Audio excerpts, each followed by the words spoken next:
Good morning. This hearing will come to order. I thank my colleagues and Mr. Kennedy for being here today. Mr. Kennedy, congratulations on your nomination. Throughout this process, Mr. Kennedy, you have been accessible to members and staff on both sides of the aisle and have demonstrated strong commitment to fulfilling the responsibilities of this role. The Department of Health and Human Services oversees our nation's largest healthcare programs, providing coverage for nearly 2 in every 5 Americans. Improving Medicare, Medicaid, and CHIP, among other initiatives, presents challenges, especially in the face of a rapidly aging population, stubbornly high costs, and persistent barriers to access.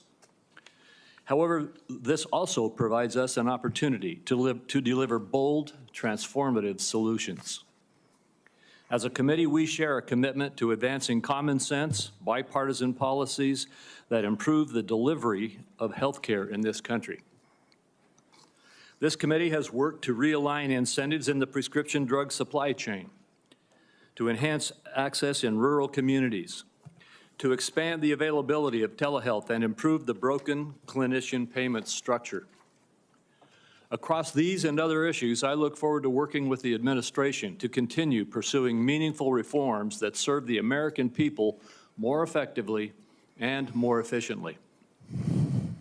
Too often, patients encounter a healthcare system that is disjointed and is a dysfunctional maze. Complex and bureaucratic chutes and ladders have become the norm. Meanwhile, even as healthcare spending climbs, outcomes across a range of conditions continue to decline. Mr. Kennedy, if confirmed, you will have the opportunity to chart a new and better course for the federal approach to tackling both the drivers and the consequences of our ailing healthcare system. Your commitment to combating chronic conditions that drive healthcare costs will be critical to our success. Prioritizing disease prevention and addressing the factors that fuel conditions such as diabetes, cardiovascular disease, metabolic disease, Alzheimer's disease, COPD, and cancer will save lives, reduce costs, and build a healthier, stronger country. Private sector breakthroughs from groundbreaking cancer medications to curative gene therapies also offer hope.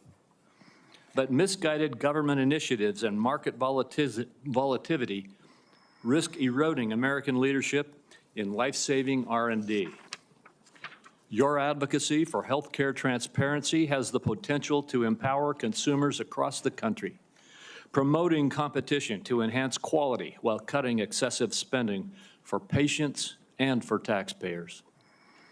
Today's hearing will provide a forum to hear more about your vision, particularly for the federal programs under this committee's jurisdiction. Mr. Kennedy, you represent a voice for an inspiring coalition of Americans who are deeply committed to improving the health and well-being of our nation. Regardless of political party, everyone in this room shares a common recognition that our current system has fallen short, as well as a common desire to make our country healthier. I look forward to today's conversation as well as your testimony, Mr. Kennedy. And now I recognize Senator Wyden for his opening remarks. Thank you very much, Mr. Chairman. The question before the Finance Committee this morning is whether Robert F. Kennedy should be trusted with the health and well-being of the American people. Committee staff have examined thousands of pages of statements, books, and podcast transcripts in a review of his record. The receipts show that Mr. Kennedy has embraced conspiracy theories, quacks, charlatans, especially when it comes to the safety and efficacy of vaccines. He has made it his life's work to sow doubt and discourage parents from getting their kids life-saving vaccines. It has been lucrative for him and put him on the verge of immense power. This is the profile of someone who chases money and influence wherever they lead even if that may mean the tragic deaths of children and other vulnerable people. Now, Mr. Kennedy is fond of saying he's not making recommendations about whether parents should vaccinate their children. He's just asking questions and giving people choices. It's a slippery tactic to dodge any real responsibility for his words and actions. And it is, in my view, absurd coming from somebody who's trying to win confirmation for a job that is entirely about making recommendations. These recommendations are going to have life or death consequences for the American people. Mr. Kennedy, if you are confirmed, your recommendations determine which vaccines senior citizens get for free through Medicare. Your recommendation will determine which vaccines are given to millions of kids. Peddling these anti-vaccine conspiracy theories as our chief health officer is going to endanger the lives of kids and seniors across the nation. Just look at what happened when Mr. Kennedy inserted himself into an anti-vaccination crisis in the island nation of Samoa. He traveled there himself to push his views and pour fuel on the fire of a measles outbreak that began due to low vaccination rates. In the end, 83 Samoans died, mostly kids, from a disease that is easily preventable. Americans cannot afford to import this experiment to our great nation. On other healthcare matters, from abortion to universal healthcare, Mr. Kennedy has changed his views so often it is nearly impossible to know where he stands on so many of the basic issues that impact Americans' daily lives. In a gobsmacking statement of irresponsibility, in November 2023, Mr. Kennedy said that he wanted to pause infectious disease research for 8 years. Mr. Kennedy has indicated he's open to restricting access to the abortion medication mifepristone, which remains a primary target of the Republican crusade against reproductive freedom. I took this on back in 1990 when I chaired the first congressional hearing on the topic. The science was clear then. It's even clearer today. Mifepristone is safe. The only reason it's under question in 2025 is because people with a political agenda have been out lying about it. Women deserve to know if Mr. Kennedy will abuse his power as our country's chief health officer to essentially implement a national abortion ban by restricting access to the safe and legal medication. Meanwhile, as the Trump budget office threw the Medicaid program into chaos yesterday, Republicans in Congress are proposing deep cuts to the program that will rip away health care from millions of Americans who count on this vital lifeline. Cuts to Medicaid of this magnitude are going to jack up the cost of health insurance. It'll shutter nursing homes and rural hospitals, deprive seniors and Americans with disabilities of home-based care. That approach amounts to handing over our nation's health system to for-profit insurance companies who've made a fortune delaying and denying care. Mr. Kennedy has virtually no knowledge or experience in handling these issues. It leaves him unprepared to take on a crisis like the nation witnessed yesterday when the Trump budget office shut down the federal Medicaid payment portal. After a careful review of Robert F. Kennedy Jr.'s statements, actions, and views, materials that I have reviewed personally and closely, I've reached the conclusion that he should not be entrusted with the health and well-being of the American people. When he's taken every side of every issue, how can this committee and the American people believe he has anything to say? Let me close by saying I believe more strongly than ever, and I have specialized in healthcare during my time in public service, that we're at a turning point with regard to healthcare in America. If there's one word to describe Americans' feelings towards the healthcare system, it's disillusioned. At every single turn, people feel like they're rolling a load of dice, loaded dice, when they try to get health care. Americans are justifiably angry, fed up, and tired of a system that puts profits over patients. Instead of debating meaningful ways to improve Americans' health care, now the committee is being forced to relitigate settled science about vaccines and whether or not the federal government should help Americans get affordable health care. I know where Democrats on this Finance Committee stand when it comes to an agenda to lower costs and improve care. I must say, I cannot say the same about the nominee sitting in front of me. And let me acknowledge, finally, Mr. Chairman, Terry Mills from Portland, Oregon, who is here to represent Nurses for America, and I'd like to enter a statement from her organization into the record at this time. Thank you, Mr. Chairman. Without objection. Thank you, Ranking Member Wyden. Mr. Kennedy, in a few moments, you will be given the opportunity to make your opening statement and respond to these attacks and other questions that the members of this committee have. I would say that with regard to the attack on Medicaid that we just heard, that was a false attack. It's been proven false overnight. The Medicaid portal is operating efficiently today and was never intended to be shut down. Would gentleman yield, since he's mentioned my name? There was a significant amount of time yesterday where there was bedlam across the country over the status of the Medicaid portals. I hope it's being corrected, but there were problems all through the day. There certainly were attacks yesterday. The problem has been clarified, and the Medicaid portal is fully operational as we speak. Mr. Kennedy, before I turn the time over to you to share your opening statement, I would like to give you a brief introduction. The son of Senator Robert F. Kennedy and nephew of President John F. Kennedy, Robert Kennedy Jr. has been an advocate for consumers since 1985. After graduating from Harvard University, Mr. Kennedy studied at the London School of Economics and received his law degree from the University of Virginia Law School and a master's degree in environmental law from Pace University. He has founded 2 advocacy groups and has spent the last 40 years working to restore and protect children's health. He was a former independent candidate in the 2024 presidential election, and President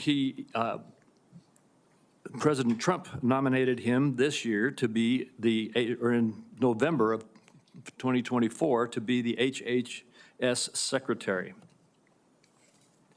In announcing his nomination, President Trump stated, "Mr. Kennedy will restore these agencies to the traditions of gold standard scientific research and beacons of transparency and end the chronic disease epidemic and make America great and healthy again."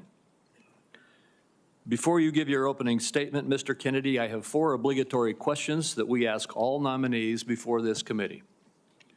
First, is there anything that you are aware of in your background that might present a conflict of interest with the duties of the office to which you have been nominated? All right. No, Mr. Chairman. Thank you. Do you know of any reason, personal or otherwise, that would in any way prevent you from fully and honorably discharging the responsibilities of the office to which you have been nominated? No, I do not. Do you agree without reservation to respond to any reasonable summons to appear and testify before any duly constituted committee of Congress if you are confirmed? Yes, I do. And finally, do you commit to providing a prompt response in writing to any questions addressed to you by any senator of this committee? Yes, I do. Thank you, Mr. Kennedy. And before you begin, if you would like to, you may introduce your wife and children. Yes. My wife, Cheryl Hines, is here. My daughter, Kit Kennedy, my son, Bobby Kennedy, his wife, Amaryllis Fox Kennedy, and my nephew, Jackson Hines, is here, too. We welcome you all. Thank you. You may proceed with your statement. Thank you, Mr. Chairman. Chairman Crapo, Ranking Member Wyden, and members of this distinguished committee, I'm humbled to be sitting here today as President Trump's nominee oversee the U.S. Department of Health and Human Services.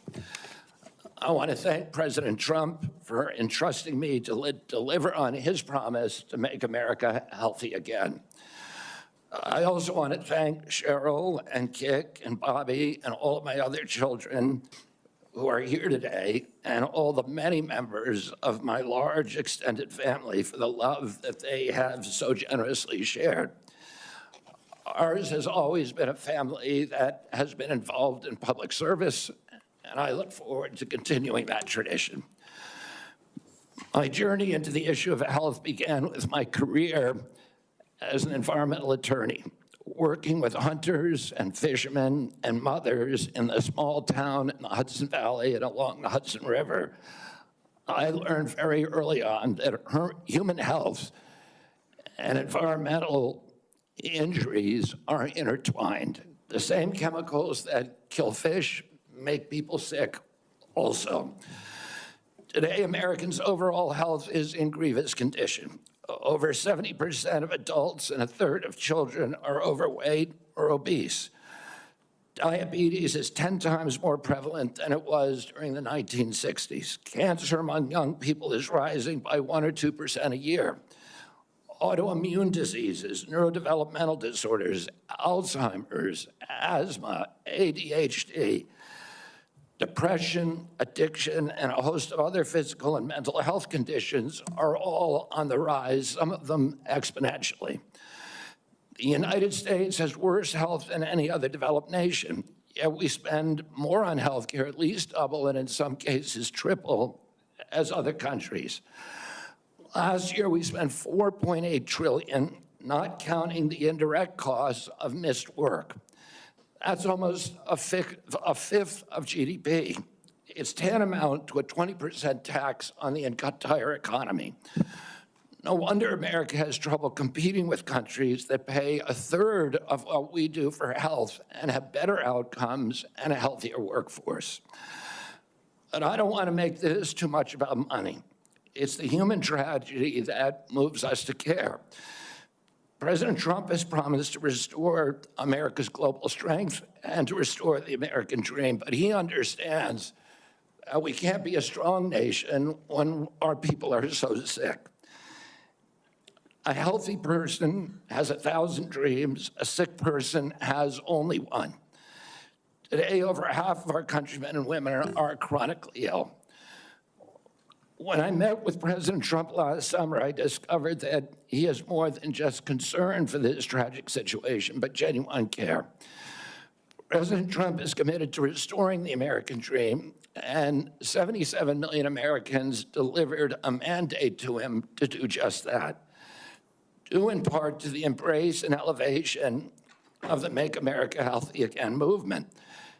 This movement, led largely by Maha moms from every state, you can see many of them behind us today, and in the hallways and in the lobbies, is one of the most transcendent and powerful movements I've ever seen.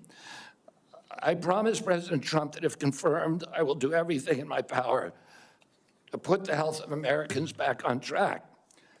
And I've been greatly heartened to discover a deep level of care among members of this committee, too, both Democrats and Republicans. I came away from our conversations confident that we can put aside our divisions for the sake of a healthier America. For a long time, the nation has been locked in a divisive healthcare debate about who pays. Well, when healthcare costs reach 20%, there are no good options, only bad ones. Shifting the burden around between government and corporations and insurers and providers and families is like rearranging deck chairs on the Titanic. Our country will sink beneath a sea of desperation and debt if we don't change the course and ask, why are healthcare costs so high in the first place? The obvious answer is chronic disease. The CDC says 90% of healthcare spending goes toward managing chronic disease, which hits lower income Americans the hardest. The president's pledge is not to make some Americans healthy again, but to make all of our people healthy again. There is no single culprit in chronic disease. Much as I have criticized certain industries and agencies, President Trump and I understand that most of their scientists and experts genuinely care about American health. Therefore, we will bring together all stakeholders in pursuit of this unifying goal. Before I conclude, I want to make sure the committee is clear about a few things. News reports have claimed that I'm anti-vaccine or anti-industry. I am neither. I am pro-safety. We'll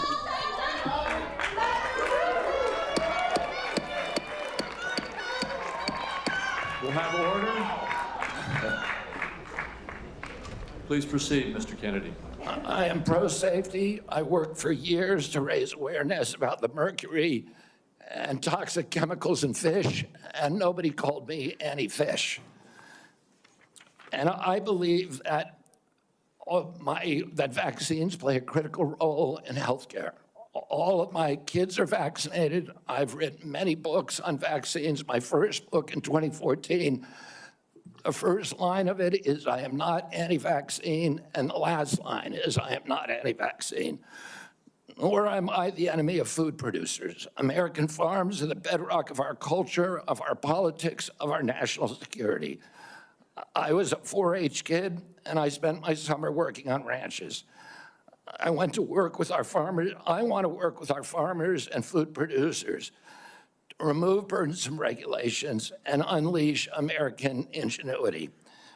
MAHA simply cannot succeed without a partnership, a full partnership of American farmers. In my advocacy, I've often disturbed the status quo by asking uncomfortable questions. Well, I'm not going to apologize for that. We have massive health problems in this country that we must face honestly. And the first thing I've done every morning for the past 20 years is to get on my knees and pray to God that he would put me in a position to end the chronic disease epidemic and to help America's children. That's why I'm so grateful to President Trump for the opportunity to sit before you today and seek your support and partnership in this endeavor. I will conclude with a promise. The members of this committee, to the President, and to all the tens of millions of parents across America, especially the moms, who have propelled this issue to center stage. Should I be so privileged as to be confirmed, we will make sure our tax dollars support healthy foods. We will scrutinize the chemical additives in our food supply. We will remove financial conflicts of interest from our agencies. We will create an honest, unbiased, gold standard science at HHS, accountable to the President, to Congress, and to the American people. We will reverse the chronic disease epidemic and put the nation back on the road to good health. Thank you. Thank you, Mr. Kennedy. Mr. Kennedy, I will begin. Each of us will have 5 minutes to ask you questions, and then at the conclusion of the hearing, if there are further questions, there will be an opportunity for those questions to be submitted to you, and I ask that you respond to them promptly. Mr. Kennedy, you have emphasized the importance of nutrition in preventing and managing chronic disease, improving health outcomes, and reducing health costs. I share your interest in the relationship between our diet and our well-being. And if confirmed, I look forward to partnering with you on those efforts. Would you share with the committee why you are passionate about the nutrition-oriented disease prevention and what you have learned? Yes, Mr. Chairman. I had 11 brothers and sisters. I had dozens of first cousins. I was raised in a time where we did not have a chronic disease epidemic. When my uncle was president, 2% of American kids had chronic disease. Today, 66% have chronic disease. We spend zero on chronic disease during the Kennedy administration. Today, we spend $4.3 trillion a year. With 77% of our kids cannot qualify for military service. When I was a kid, the typical pediatrician would see one case of diabetes in his or her lifetime. 40 or 50-year career. Today, 1 out of every 3 kids who walks through her office door is diabetic or pre-diabetic. And the most recent data from NIH shows 38% of teens are diabetic or pre-diabetic. Autism rates have gone from 1 in 10,000 to 1 in 1,500, depending on what studies you look at. In my generation today, 70-year-old men, 1 in 34 in my kids' generation. We've seen this explosion of autoimmune disease, of allergic diseases.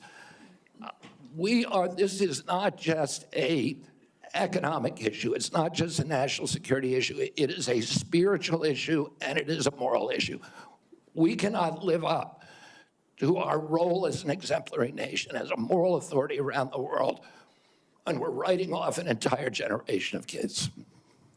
Thank you very much. And if confirmed, how could we work together to integrate nutrition-based interventions into our healthcare programs like Medicaid and Medicare?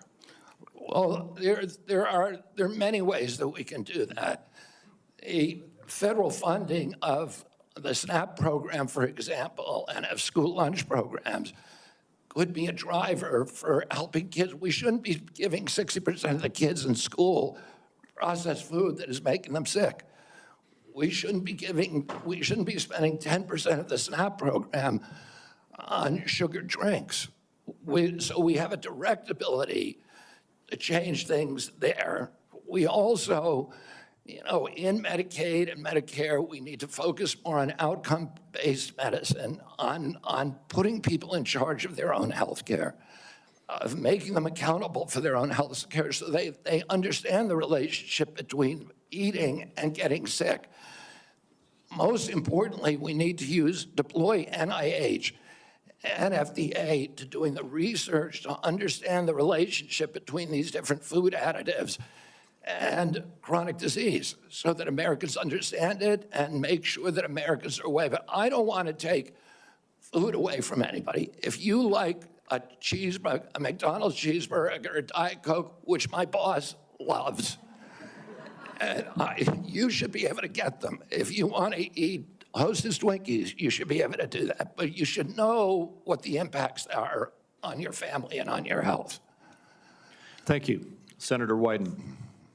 Thank you very much, Mr. Chairman. Before I begin my questions, I'd like to start by entering into the record a letter the committee received from Ambassador Carolyn Kennedy outlining what she believes is Mr. Kennedy's lack of personal fitness for the office. Without objection. Mr. Kennedy, you have spent years pushing conflicting stories about vaccines. You say one thing, and then you say another. In your testimony today under oath, you denied that you were anti-vaccine. But during a podcast interview in July of 2023, you said, quote, "No vaccine is safe and effective." In your testimony today, in order to prove you're not anti-vax, you note that all your kids are vaccinated. But in a podcast in 2020, you said, and I quote, "You would do anything, pay anything to go back in time and not vaccinate your kids." Mr. Kennedy, all of these things cannot be true. So, are you lying to Congress today when you say you are pro-vaccine? Or did you lie on all those podcasts? We have all of this on tape, by the way. Yeah, Senator, as you know, because it's been repeatedly debunked, that statement that I made on the Lex Friedman podcast was a fragment of the statement. He asked me, and anybody who actually goes and looks at that podcast and will see this. He asked me, are there vaccines that are safe and effective? And I said to him, some of the live virus vaccines are. And I said, there are no vaccines that are safe and effective, and I was going to continue for every person. Every medicine has people who are sensitive to them, including vaccines. Right, so he interrupted me at that point. I've corrected it many times, including on national TV. You know about this, Senator Wyden, so bringing this up right now is dishonest. let's be clear about what you've actually done then, since you want to deny your statements. For example, you have a history of trying to take vaccines away from people.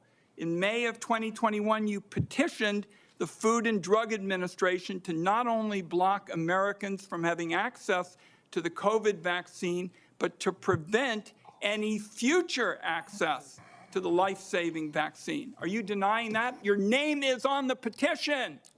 We brought that petition after CDC recommended the COVID vaccine without any scientific basis for 6-year-old children. Most experts agree today, even the people who did it back then, that COVID vaccines are inappropriate for 6-year-old children who basically have a zero risk from COVID. That's why I brought that lawsuit.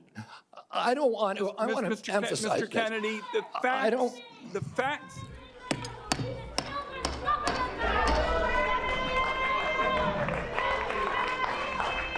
committee will be in order.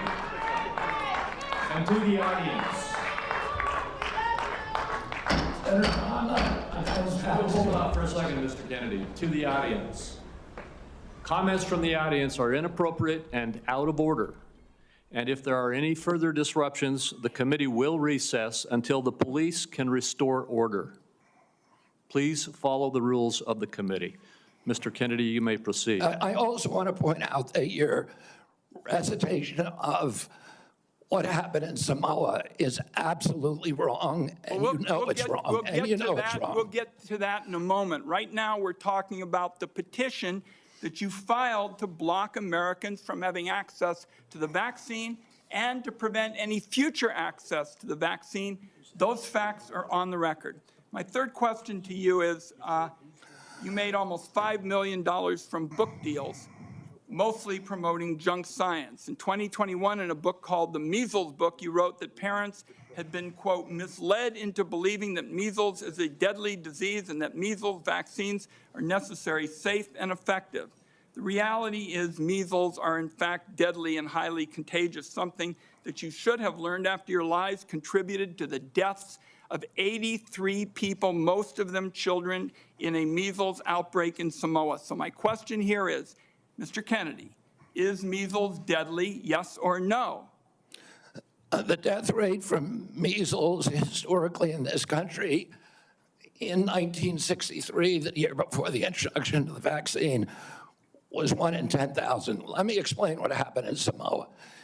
In Samoa in 2017 or 2015, there were 2 kids who died following the MMR vaccine. And the vaccination rates in Samoa dropped precipitously from about 63% to the mid-30s, so they've never been very high. And in 2018, 2 more kids died following the MMR vaccine, and the government of Samoa banned the MMR vaccine. I arrived a year later when vaccination rates were already below any previous level. I went there, nothing to do with vaccines. I went there to introduce a medical informatics system that would digitalize records in Samoa and make health delivery much more efficient. I never gave any public statement about vaccines. You cannot find a single Samoan who will say, I didn't get a vaccine because of Bobby Kennedy. I went in June of 2019. The measles outbreak started in August. Oh, clearly I had nothing to do with the measles. Not only that, Mr. Kennedy, Senator, not only that, if you let me finish, Senator. You have had some time, If you let me finish, Senator, if you let me finish, there are 83 people died. When the tissue samples were sent to New Zealand, most of those people did not have measles. We don't know what was killing them. The same outbreak occurred in Tonga and Fiji, and no extra people died. There were 7 measles outbreaks in the 13 years prior to my arrival. I just would like to get my time back. The nominee wrote a book saying that people had been misled into believing that measles is a deadly disease. He's trying now to play down his role in Samoa. That's not what the parents say. That's not what Governor Green says. It's time to make sure that we blow the whistle on actually what your views are. At least we're starting. We need to move Senator, on. I support the measles vaccine. I support the polio vaccine. I will do nothing as HHS secretary makes it difficult or discourages people from taking either of those Anybody vaccines. who believes that ought to look at the measles book you wrote saying parents have been misled into believing that measles is a deadly disease. That's not true. We need to move on. Senator Grassley. Welcome. I'm going to do like I did in my office. I'm just going to make some points to you. I got about 7 I want to quickly get done. And then at the end, I'm going to ask if you disagree with anything I say and then address those things you disagree with. I'll make sure I save time for you to do that. A key responsibility of each member of Congress is oversight. Oversight allows us to hold bureaucrats accountable to the rule of law, and it helps keep faith with taxpayers. I expect HHS to provide timely and complete responses to congressional oversight. Number 2, PBMs, something you and I discussed in our office. I've been working to hold pharmacy benefit managers accountable in order to lower prescription drug prices. I expect you to work with us to hold PBMs accountable, and that may even ask in your support for legislation that's before the Congress. Drug pricing. Senator Durbin and I have, for a while, been trying to get a bill passed that requires price disclosures on TV ads for prescription drugs. Knowing what something costs before buying it is just common sense. President Trump tried to do this by regulation in his first term. Vice President Vance co-sponsored our bill last Congress. I ask you to support this bill, or if you can do it by regulation, to do it by regulation. On rural health care, the previous administration dragged its feet in opening up slots for rural community hospital demonstration programs.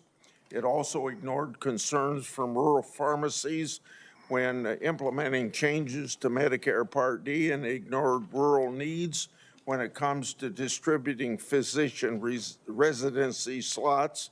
I expect you to prioritize rural Americans' health care needs. On agriculture, in our meeting earlier this month, we talked at length about agriculture. You prefaced the conversation by saying you will not have jurisdiction over these issues. I expect you to leave agricultural practice regulations to the proper agencies, and for the most part, that's USDA and EPA. On dietary guidelines, I've sent letters to the Secretaries of Agriculture at HHS requesting that they provide information regarding conflicts of interest on the Dietary Guideline Advisory Committee to increase transparency. I expect you to provide Congress with confidential financial disclosures from the advisory committee before finalizing dietary guidelines, so we know that nobody has a vested interest in it, is having undue influence. Lastly, HHS, Office of Refugee Resettlement Oversight. Last year, I expanded my investigation into HHS's Office of Refugee Resettlement. I wrote 24 contractors and grantees whose job it is to place unaccompanied children with sponsors. In many cases, children have been placed with improper vetted sponsors, placing them at risk of trafficking. The Biden administration's HHS directed these taxpayer-funded contractors and grantees to not respond to my inquiry. This is obstruction by the executive branch. I expect you to produce to me the records and data I've requested and instruct HHS contractors to fully cooperate with my investigation. I also expect HHS to not retaliate against any whistleblowers, including those who identify ORR's failures in vetting sponsors of unaccompanied. You got 45 seconds to respond if you want to. I agree with all of those provisions, Senator. My approach to administration HHS will be radical transparency. If members of this committee or other members of Congress want information, the doors are open. I've spent many years litigating against NIH and its sub-agencies, HHS and its sub-agencies, NIH, CDC, FDA, on FOIA issues, trying to get information that we, the taxpayers, paid for, and oftentimes getting back redacted copies after a year or 2 years of litigation. That should not be the case. And if Congress asks me for information, you will get it immediately. Thank you. Thank you. Senator Cantwell is next, but until she returns, I will move on to down the list, and that would be Senator Cornyn. Mr. Kennedy, welcome to you and your family, and congratulations. I appreciate Senator Grassley raising the issue of the Office of Refugee Resettlement within the auspices of Health and Human Services. I think this may surprise people, but that's actually the responsibility of HHS, the Office of Resettlement Relocation. Under the previous administration, as Senator Grassley alluded, there were roughly 500,000 children, unaccompanied minors, that were placed with sponsors in the interior of the United States. The previous administration took the position that it was not the federal government's responsibility once these children were placed with these sponsors.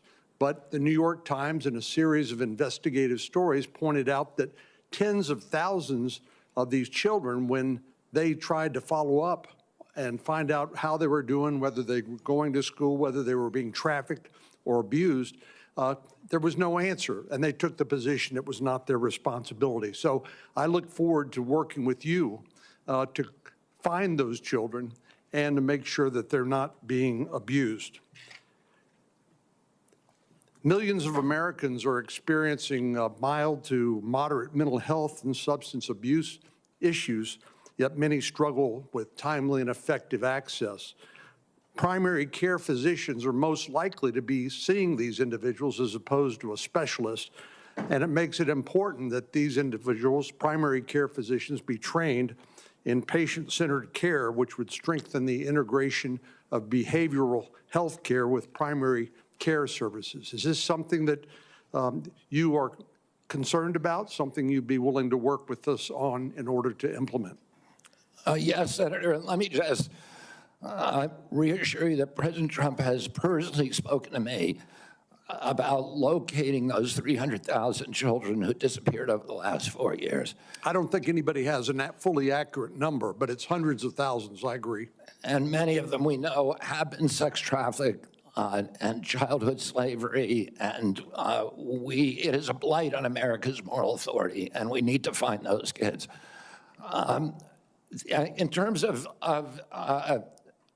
addiction services and substance abuse services, this is a priority for me. It was a priority for me when I was running for president during my campaign. I was a heroin addict for 14 years. I've been 42 years in recovery. I go to 12-step meetings every day, so I hear the stories every day. And I hear the many stories about denial of, or the barriers to access to care. And we need to improve that. And to answer specifically to your question, I think we can do that through GME, which is a program that is funded by HHS, that is the largest funder for medical school students. And that's one of the things for primary care physicians should understand addiction care. Addicts almost always go through a cycle where there is a moment where they hit periodic bottoms where they're ready to go into treatment. But it's fleeting and it's momentary.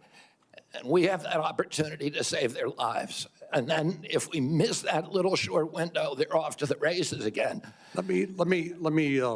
I appreciate your answer. Our time is short. Let me get to one more question that I think is very important.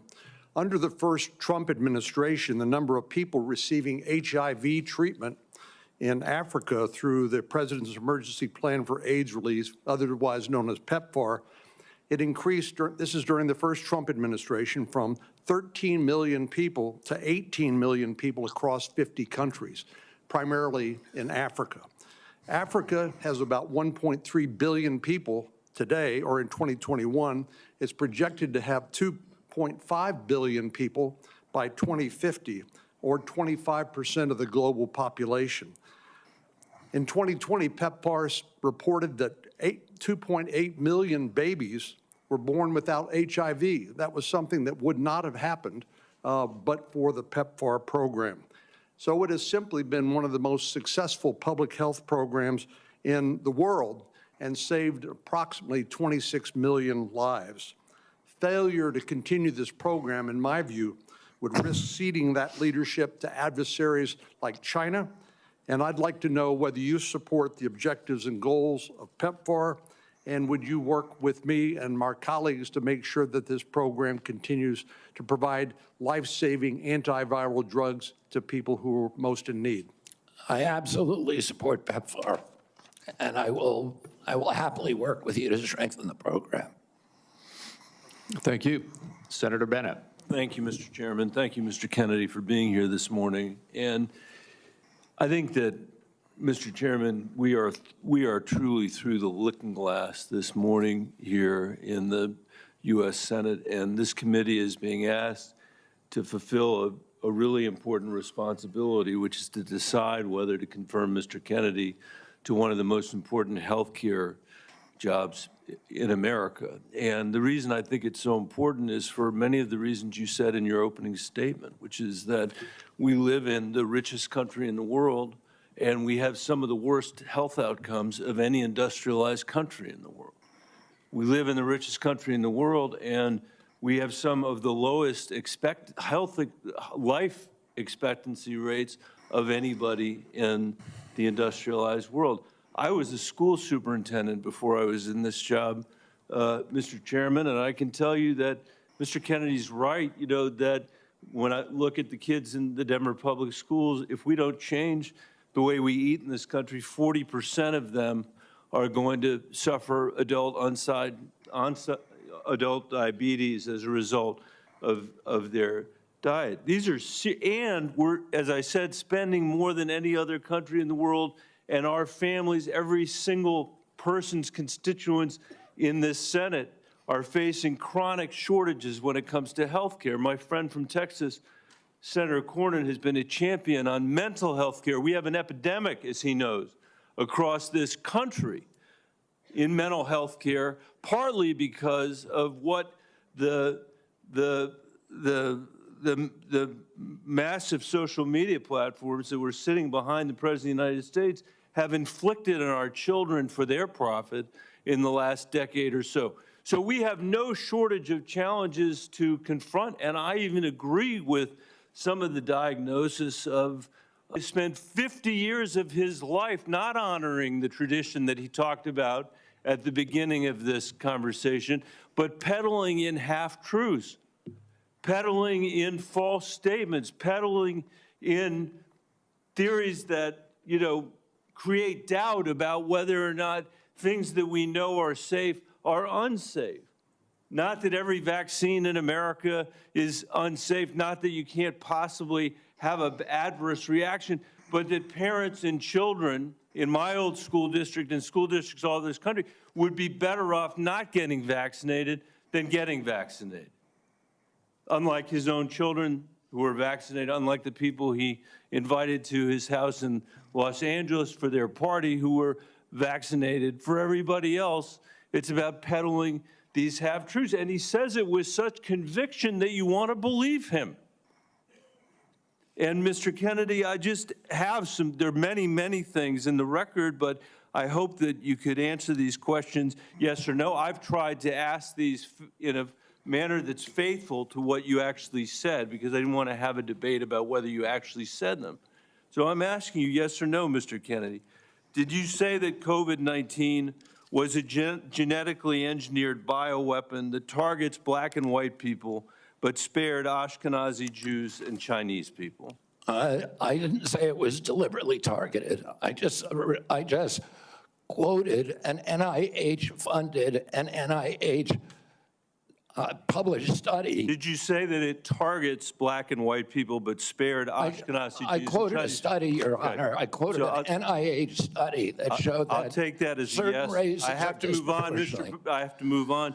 Did you say that Lyme disease is highly likely a materially engineered bioweapon? I made sure I put in the highly likely. Did you say Lyme disease is a highly likely militarily engineered bioweapon? I probably did say that. Did you say that? And that's what the developer of I Lyme want all disease of our said. colleagues to hear it, Mr. Kennedy. I want them to hear it. You said yes. Did you say that exposure to pesticides causes children to become transgender? No, I never said that. Okay, I have the record that I'll give to the chairman, and he can make his judgment about what you said. Did you write in your book, and it's undeniable, that African AIDS is an entirely different disease from Western AIDS? Yes or no, Mr. Kennedy? I'm not sure if I made that. Okay, I'll give it to the chairman, Mr. Kennedy. And my final question, did you say on a podcast, and I quote, "I wouldn't leave abortion, to the states. My belief is we should leave it to the woman. We shouldn't have the government involved, even if it's full term." Did you say that, Mr. Kennedy? Senator, I believe that every abortion is a tragedy. Did you say it, Mr. Kennedy? I This believe- matters. It doesn't matter what you come here and say that isn't true, that's not reflective of what you really believe, that you haven't said over decade after decade after decade, because unlike other jobs we're confirming around this place, this is a job where it is life and death for the kids that I used to work for in the Denver public schools and for families all over this country that are suffering from living in the richest country of the world that can't deliver basic health care and basic mental health care to them.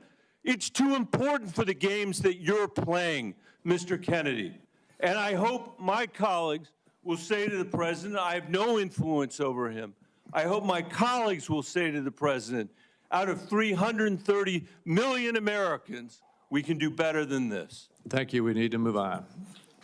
Senator Cassidy. Mr. Kennedy, President Trump has sworn to protect Medicare.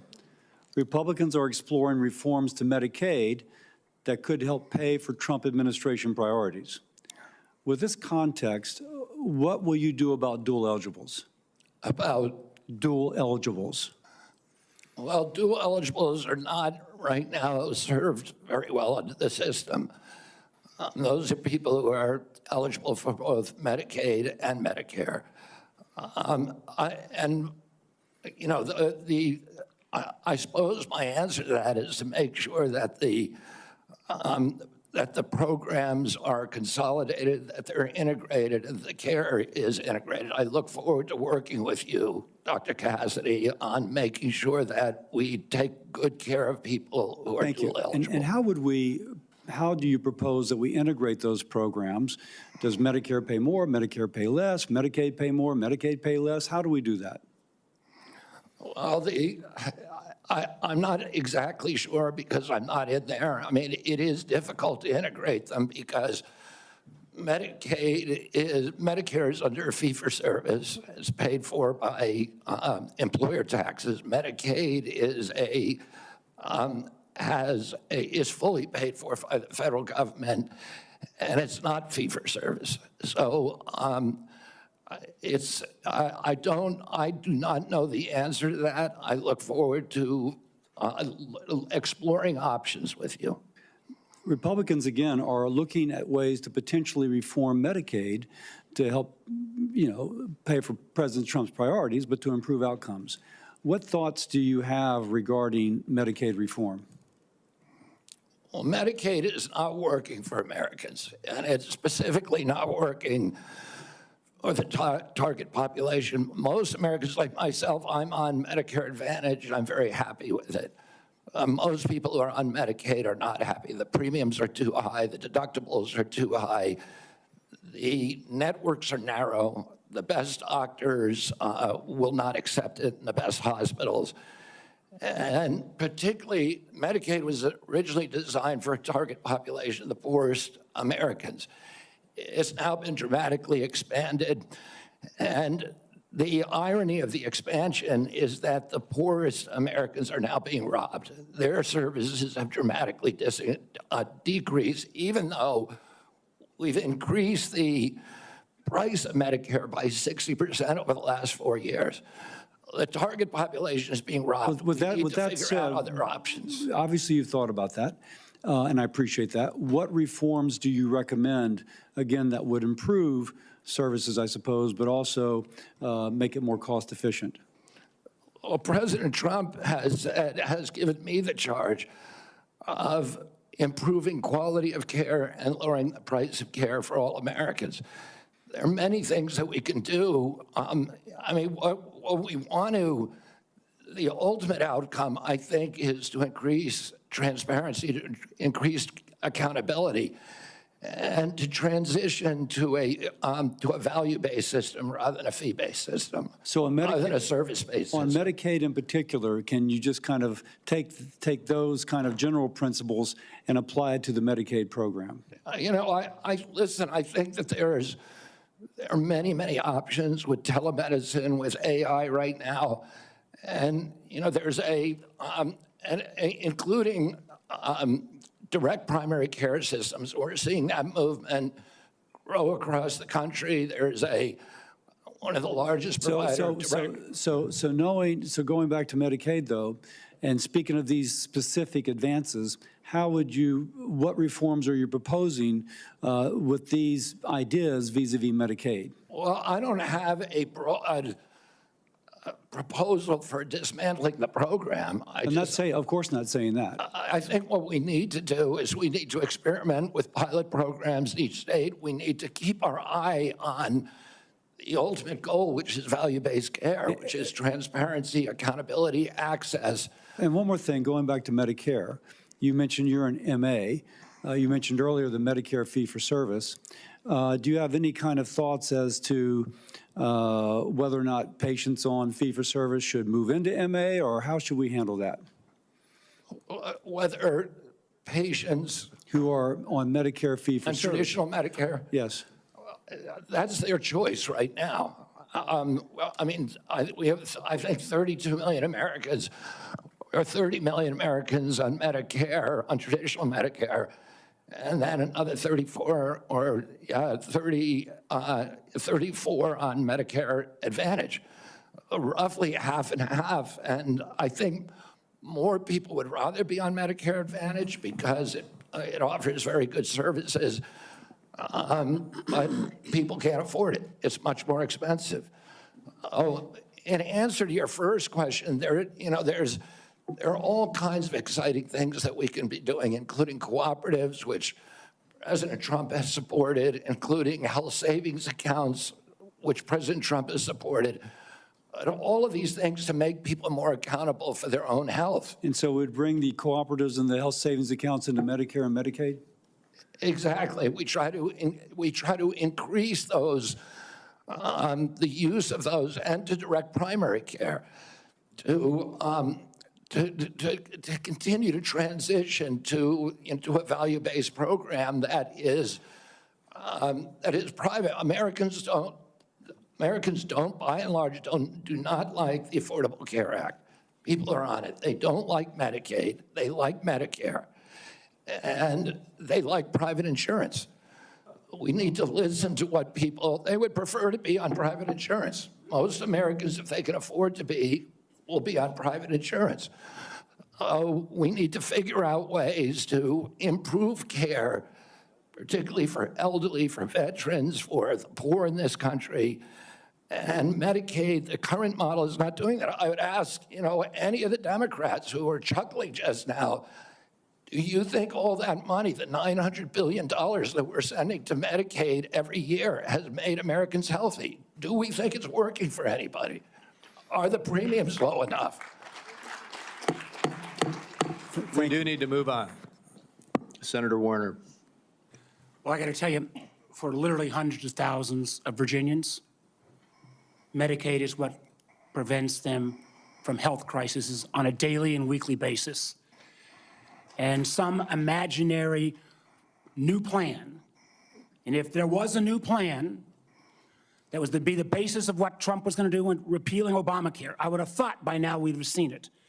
I got to tell you, listen, Senator, can I reply to that? Senator, Mr. Kennedy, I got questions. I appreciate our visit. I know you take your views seriously, and I don't reflexively vote. I voted for 4 of President Trump's nominees already. Got a lot of grief from folks on this panel. But I got to tell you, I saw an email that you put out Monday night, or your campaign did, in a fundraising email. Your presidential campaign celebrated that the freeze on all new regulations, guidance, and announcements is a way to protect unelected bureaucrats from further undermining our health freedom. Then you ask your donors to help pay for your campaign debt. Did your campaign and you put out that? I don't think my campaign exists anymore. All right, well, listen, I got to tell you this. Somebody's out there soliciting money for it. Maybe you ought to find out who is. So the fact that you celebrate this freeze, do you think that was a good idea to put all of this on hold for 90 days, funding and any kind of further work, NIH research? As Chairman Crapo pointed out. I'm not asking for, I love Mike Crapo. I'm asking you. You're up for a very, very important position. As he pointed out, Senator, the right, portals that were closed were not closed as a result of the Trump Let me just tell you, I'd like you to purposeful explain, excuse me, policy. sir, I'd like you to explain to a domestic violence center in Richmond that's saying because this freeze, they may have to close down, where those battered women to go. Or a rural nonprofit I've got in the Shenandoah Valley who's saying that freeze is going to potentially shut down their ability to operate. So I guess if you deny or don't know what your campaign's sending on, you don't know if you raised a lot of money Monday night. I'm saying that the Trump administration You don't know if you raised a lot of money. The Trump administration has made clear that it does not want to freeze benefits All right, for excuse me. any Americans under Medicaid or Medicare, and I do not want to dismantle Medicaid. The freeze is affecting beyond Medicare and Social Security. I would hope you would have known that to be able to answer some of this. Now, you've said publicly you want to immediately get rid of 600 NIH workers on job one, on day one. When we had our meeting, you said you'd actually like to get rid of 2,200 people from HHS. Which offices are you going to start cutting and riffing these 2,200 workers from? Senator, there's 200 political appointees that are changed during every administration. So if you got rid of those 200 political appointees, you're not going to replace them with your political appointees? Well, President Biden this year changed 3,000 employees at HHS. 3,750 So at NIH. your 2,200, what departments are you going to pick them from?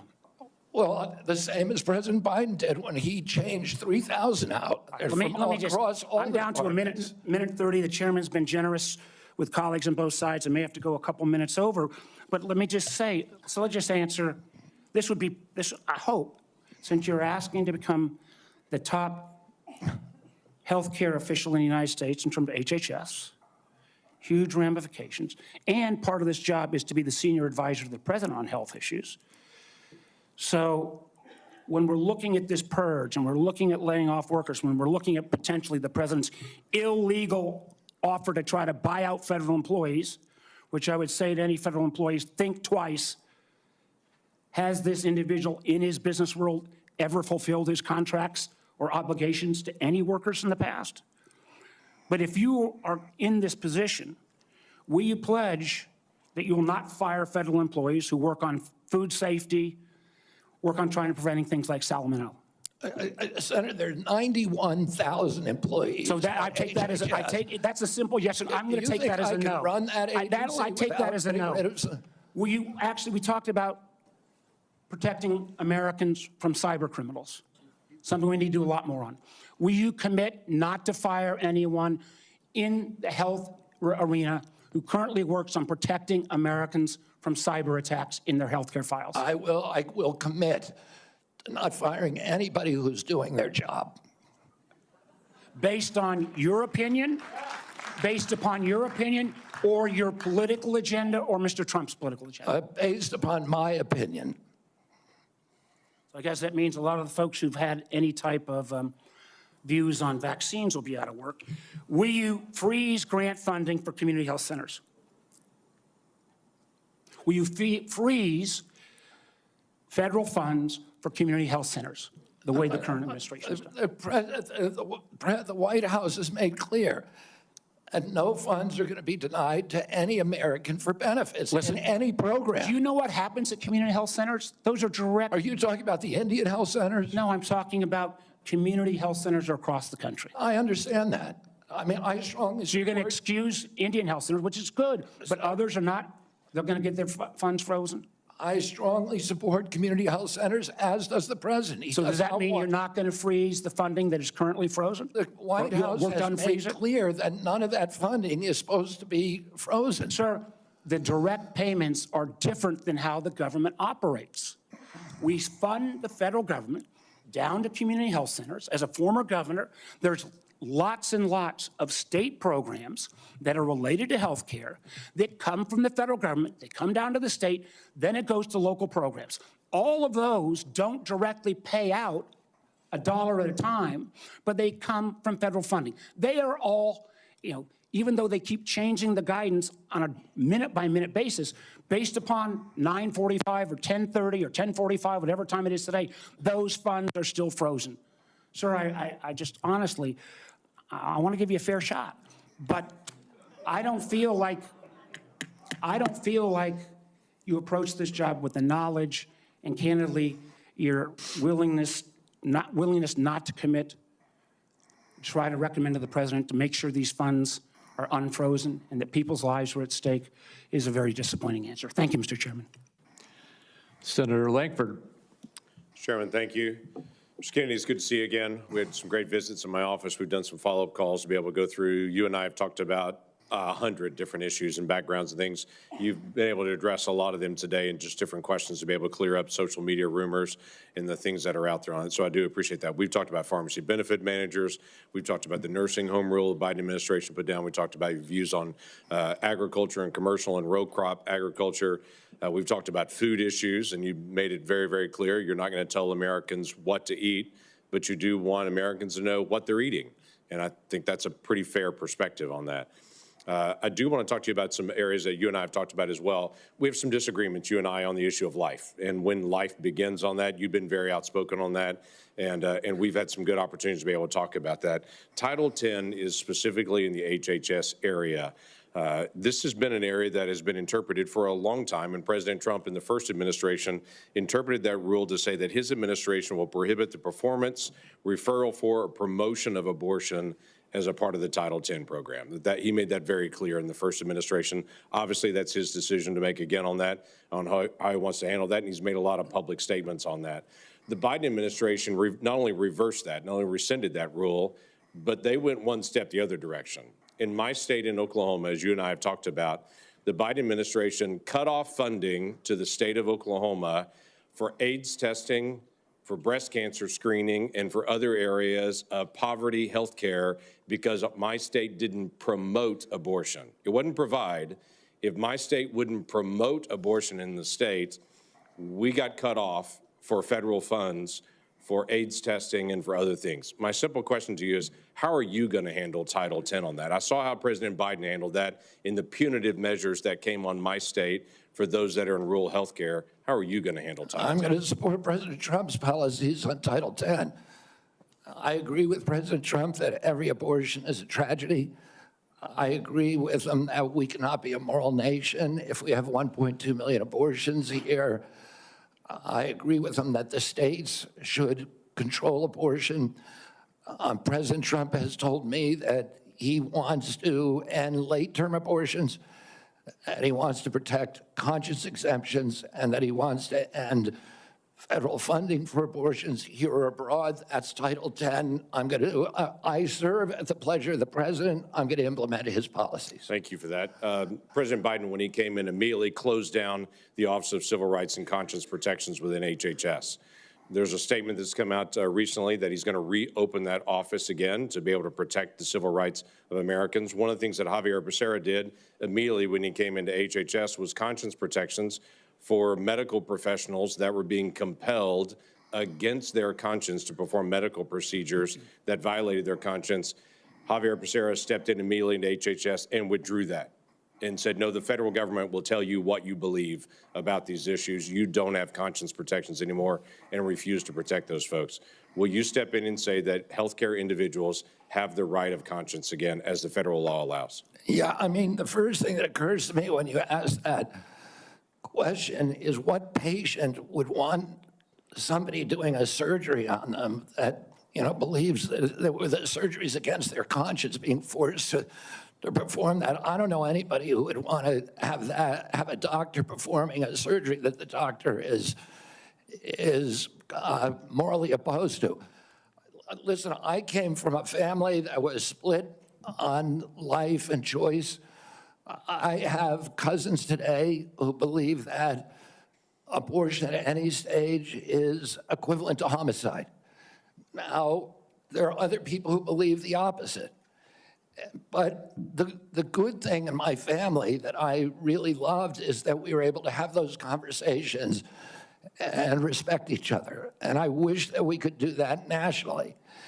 And if forcing somebody to participate in a medical procedure as a provider that they believe is murder does not make any sense to me. We need to welcome diversity in this country. We need to respect diversity. And we need to respect each other when we have different opinions and not force our opinions on other people. Yeah, thank you for that. The FDA, under the Biden administration, changed the rules for the chemical abortion drug and said you no longer need to see a physician. So if you have an ectopic pregnancy or all kinds of, don't even go anymore to see a physician. But they also changed an area that has been, something that's been very particular, you've talked about a lot, and that's transparency. They changed the position and said, don't tell us if there's a side effect on this drug unless she dies. But other than that, don't tell us anymore. Literally, don't give transparent information to the American people or to the women who take this drug anymore. We don't want that reported. My question to you is, will FDA move to be able to actually give transparency to the American people and to say, this drug is no different than any other drug. We're not going to protect it just because it's political for some folks. People should know side effects on this drug, and there should be reporting. Yeah, I mean, it's against everything we believe in this country that patients or doctors should not be reporting adverse events. We need to know what adverse events are. We need to understand the safety of every drug, mifepristone and every other drug. And President Trump has made it clear to me that one of the things, he is not taking a position yet on mifepristone, a detailed position, but he's made it clear to me that he wants me to look at safety issues. And I'll ask NIH and FDA to do that. Thank you. Senator Whitehouse. Thank you, Chairman. Mr. Kennedy, I only have 5 minutes with you, and I've got a lot of experience with CMS, so you're just going to have to listen.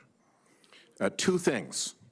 One, if you want to move from advocacy to public responsibility, Americans are going to need to hear a clear and trustworthy recantation of what you have said on vaccinations, including a promise from you never to say vaccines aren't medically safe when they in fact are, and making indisputably clear that you support mandatory vaccinations against diseases where that will keep people safe.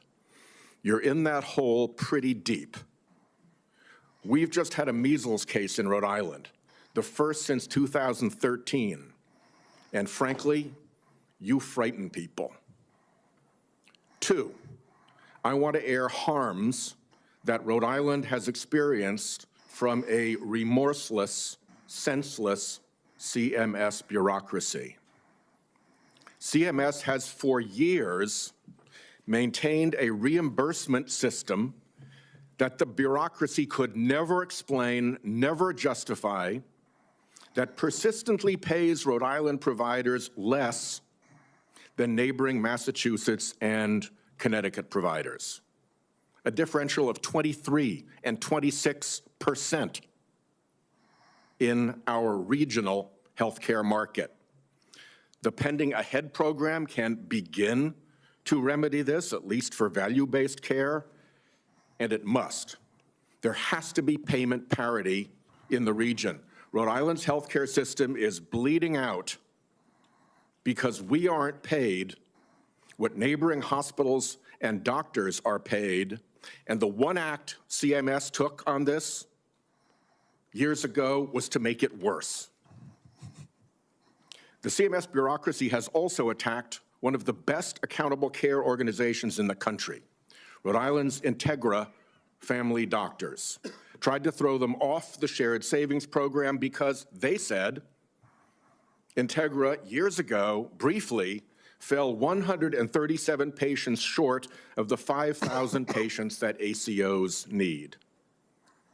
CMS wouldn't listen until a court found that to be unjustified, likely illegal, irreparable harm to this high-performing ACO and its patients, and contrary to the public interest. That must stop. Last, CMS has refused to approve waivers granted elsewhere for Rhode Island from rules that are stupid for Medicare patients who are nearing the end of their days. Here's what families see. Granny is home dying. She needs to transfer to a nursing home, and Medicare insists on putting her 3 days and 2 nights in a hospital. Expensive, frightening to Granny and the family, and stupid. Granny's home dying and can't get palliative and curative care together. Inhumane and stupid. Granny's home dying and can't get home care if she can still get out into the yard or be driven to see the shore, to see Narragansett Beach, say, one more time, to recall childhood memories before she dies. Inhumane and stupid.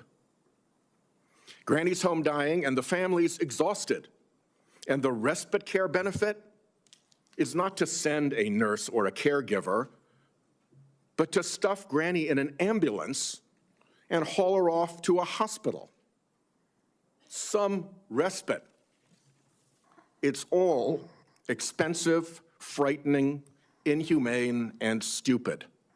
But the insensate CMS bureaucracy takes a court order to be awakened to the harm they cause. I have had enough. CMS should let Rhode Island try humane end-of-life care through CMMI. Let's see if it works at a state. I bet it will save money, serve families better at a very, very delicate time, and perhaps even make a model for better health care everywhere. I've said a lot. My time is out. You're welcome to respond in writing. I ask unanimous consent that the order declaring CMS's actions to constitute irreparable and illegal harm be put into the record. Without objection. Let me just respond very briefly, Senator Whitehouse. I'm an implacable enemy of tyrannical, insensate bureaucracies and stupid rules, and I will work with you to make CMS responsive to the needs of Rhode Island and to remedy those disparities that you talk about. I am familiar with the Integra Health plan, and it is the template for what we ought to be doing is a value-based plan. And I look forward to you to making sure that we create pilot programs like this. Unfortunately, that can be Mr. Chairman. reproduced around the country. Unfortunately, Mr. Chairman, one of the things I've learned in my tenure in the Senate is that a nominee saying that they're willing to work with me amounts to exactly zero. We need to get this fixed. Thank you. Well, I guess at that point, then, we will move on to Senator Daines. Mr. Chairman, thank you. Mr. Kennedy, I'm glad to see you here this morning. I listened to your opening remarks, and you mentioned that you want to make HHS the gold standard of science. I have found my engagements with you, both behind closed doors in my office, as well as listening to you publicly, to be very thoughtful and science-based. I applaud that. I thank you for that. And I realize this will likely be a very partisan vote on this committee and on the Senate floor. But let the record state, there are 3 medical doctors on this side of the dais. I'm a chemical engineer. We believe in science. I'm thankful that you do too, and you made that comment in your opening remarks. I want to talk about agriculture for a moment. We talked about our common love for Montana. You've been to Montana many times. It's a wonderful state. A lot of folks have discovered it. They watch the show Yellowstone, and people are coming and moving into our state, but it's an amazing place. But as you know, agriculture is our top economic driver in Montana. We produce some of the highest quality crops, the best livestock in the country and the world. Our farmers and our ranchers are truly some of the most effective environmental stewards in ensuring we have a safe food supply chain in the world. I share your view that protecting the integrity and safety of our food supply is of utmost importance. I appreciate the research happening in places like Montana State University to help farmers produce resilient, healthy, and safe crops, as well as their agricultural practices. You mentioned you were a 4-H kid growing up. I think our 4-H kids and our FFA kids are some of the best kids in America.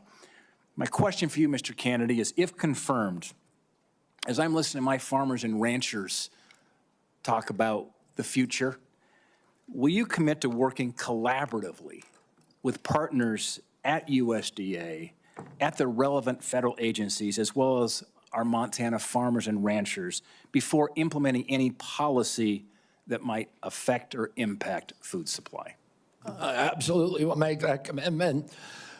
I have, as I shared with you, a personal commitment and a long career working with farmers. I want to make sure I understand the very, very narrow margins, the slim margins that American farmers and ranchers are dealing with.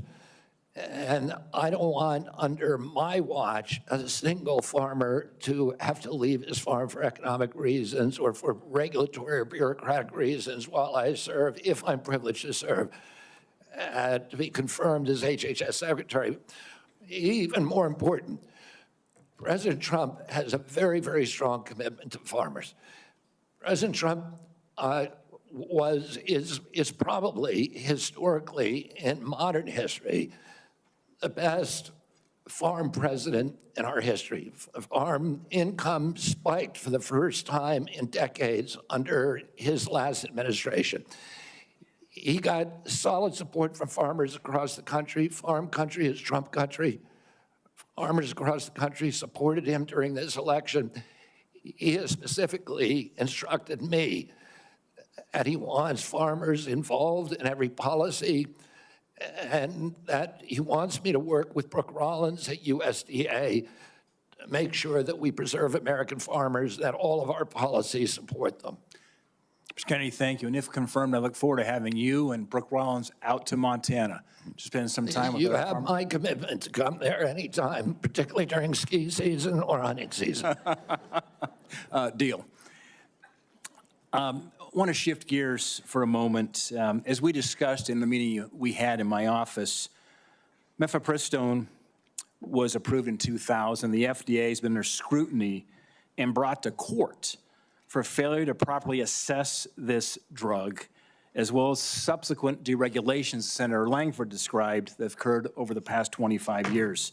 Some of these deregulations included ending the requirement that these drugs be prescribed by a doctor, ending reporting requirements for adverse events, and allowing these pills to be obtained through the mail. In fact, the FDA's own prescribing label mentioned that 3 to 5% of women taking this drug end up in the emergency room. My question is, if confirmed as Secretary of HHS, will you commit to working with the FDA Commissioner to review these deregulatory actions that are threatening the safety of women? I Sorry, Senator. As I said to Senator Langford, I think it's immoral to have a policy where patients are not allowed to report adverse events and where doctors are discouraged from doing that. President Trump has asked me to study the safety of mifepristone. He has not yet taken a stand on how to regulate it. Whatever he does, I will implement those policies, and I will work with this committee, make those policies make sense. Thank you, Mr. Kennedy. Senator Hassan. Thank you, Mr. Chair and Ranking Member Wyden, and welcome, Mr. Kennedy, and to your family as well. I want to start with a couple of concerns I have, and just briefly, on Medicaid. States share in the funding of Medicaid. Millions of disabled children in this country are alive because of Medicaid. Millions of people with addiction in this country are in recovery because of the services provided to them by Medicaid.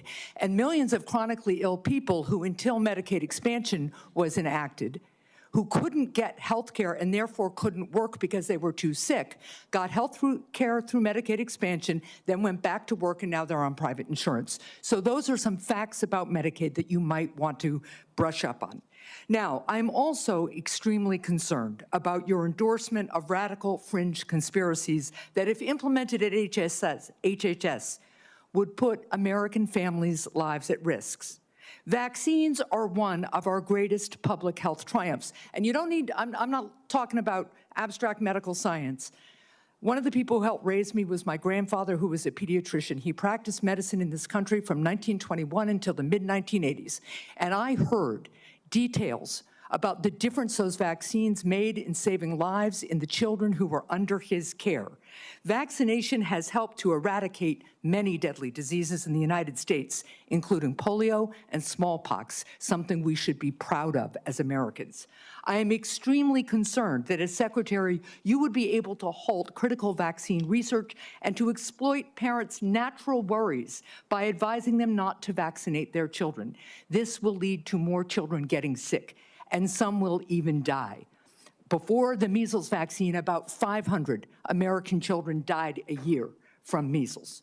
This is too much of a risk for our country, and there is no reason that any of us should believe that you have reversed the anti-vaccine views that you have promoted for 25 years.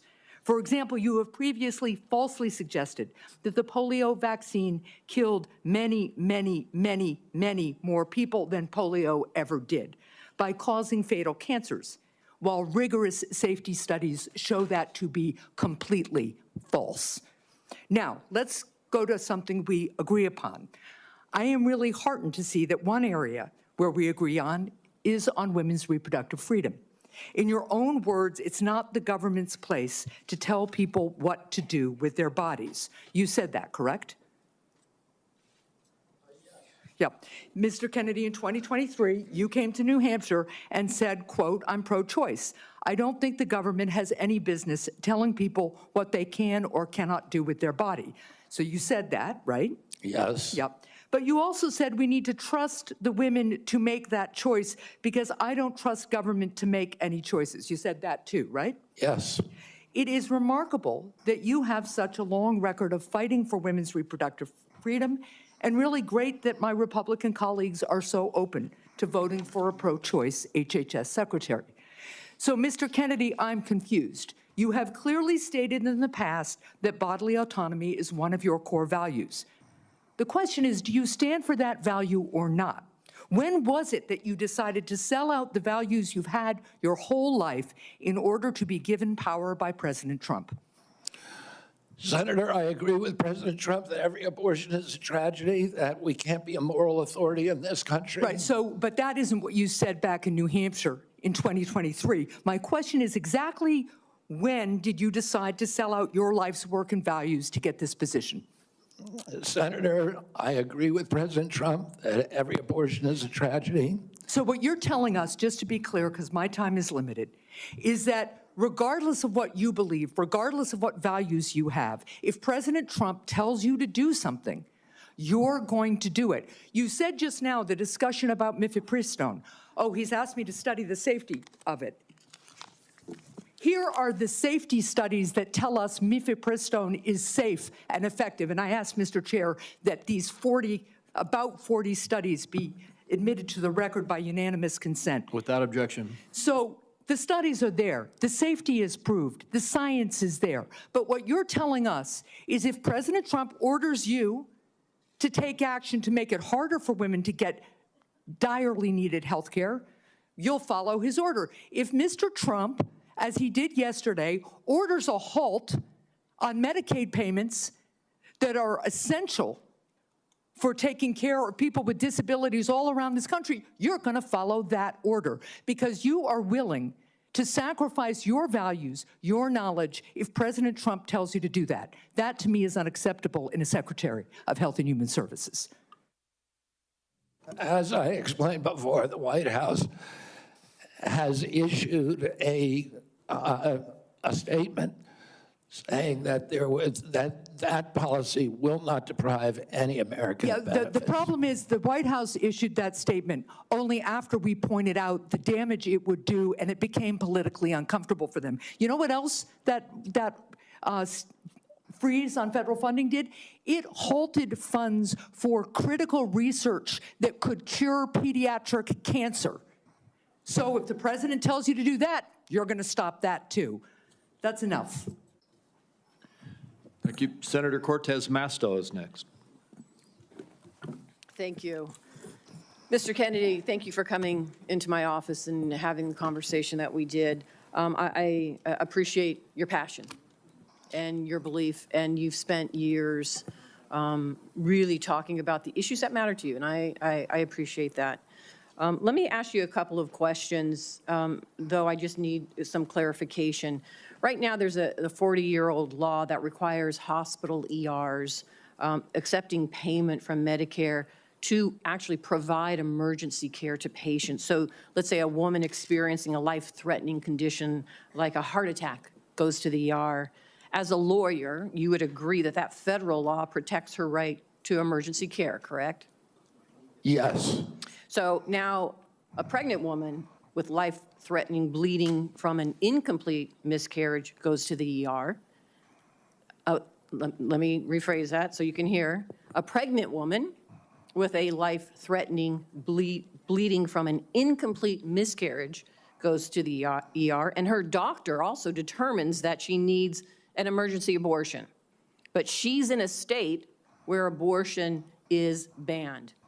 You would agree also as an attorney that federal law protects her right to that emergency care, correct?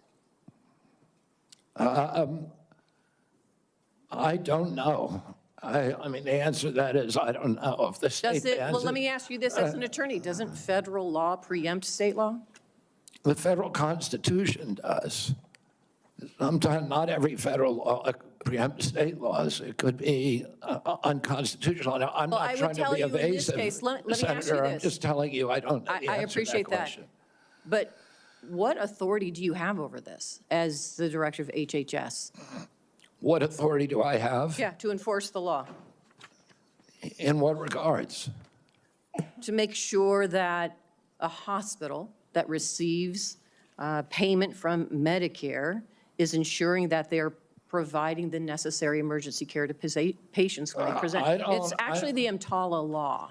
So what authority as HHS director do you have with respect to EMTALA? My understanding is that I have budgetary power and that it's pretty much limited to that. But if you tell me I have another authority, I don't even think that Well, let me tell you, we you have do. a law enforcement branch at HHS. Actually, you do, and that's CMS. CMS actually investigates complaints of EMTALA violations, as well as the Health and Human Services Inspector General, who, by the way, was just recently fired by Donald Trump. So you will be enforcing EMTALA laws, and it's important that you understand their impact and don't play politics with the patient presenting at the ER based on a position that this administration has taken. Let me ask you another question. When we met in my office, you said about lowering drug prices, that when Big Pharma price gouges, the American people suffer. I think we both agree on that.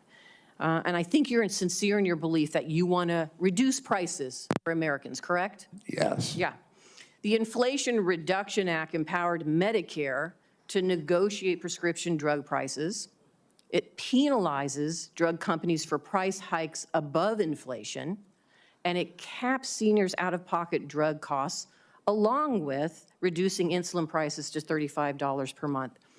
But your future boss, Donald Trump, on his first day in office, revoked President Biden's executive order that actually directed the health secretary to examine ways to reduce drug prices and improve access to innovative therapies for the American people. And unfortunately, Republicans in Congress want to repeal the Inflation Reduction Act, which means reversing all of those things that we worked on to lower prices for Americans. So my question to you is, what do you do? Why are you there? Are you there to be a rubber stamp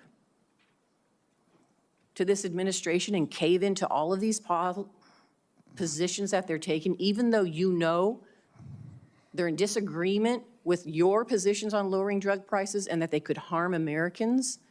How do you handle that as HHS director? Senator, my understanding is that the White House issued an executive order, I believe today, supporting the drug negotiations under the IRA. President Trump was very aggressive during his first term about negotiating drug prices. He has instructed me, and I've met with him repeatedly on as that we need lower prices than seniors in this country, and so let me ask you, let me ask you this, because I only have so much time. So we've already negotiated lowering prices for 10 drugs with Big Pharma. And Big Pharma, by the way, opposes this. They have not only are asking for a pause, they have filed lawsuits, but we've already negotiated the first 10 drugs.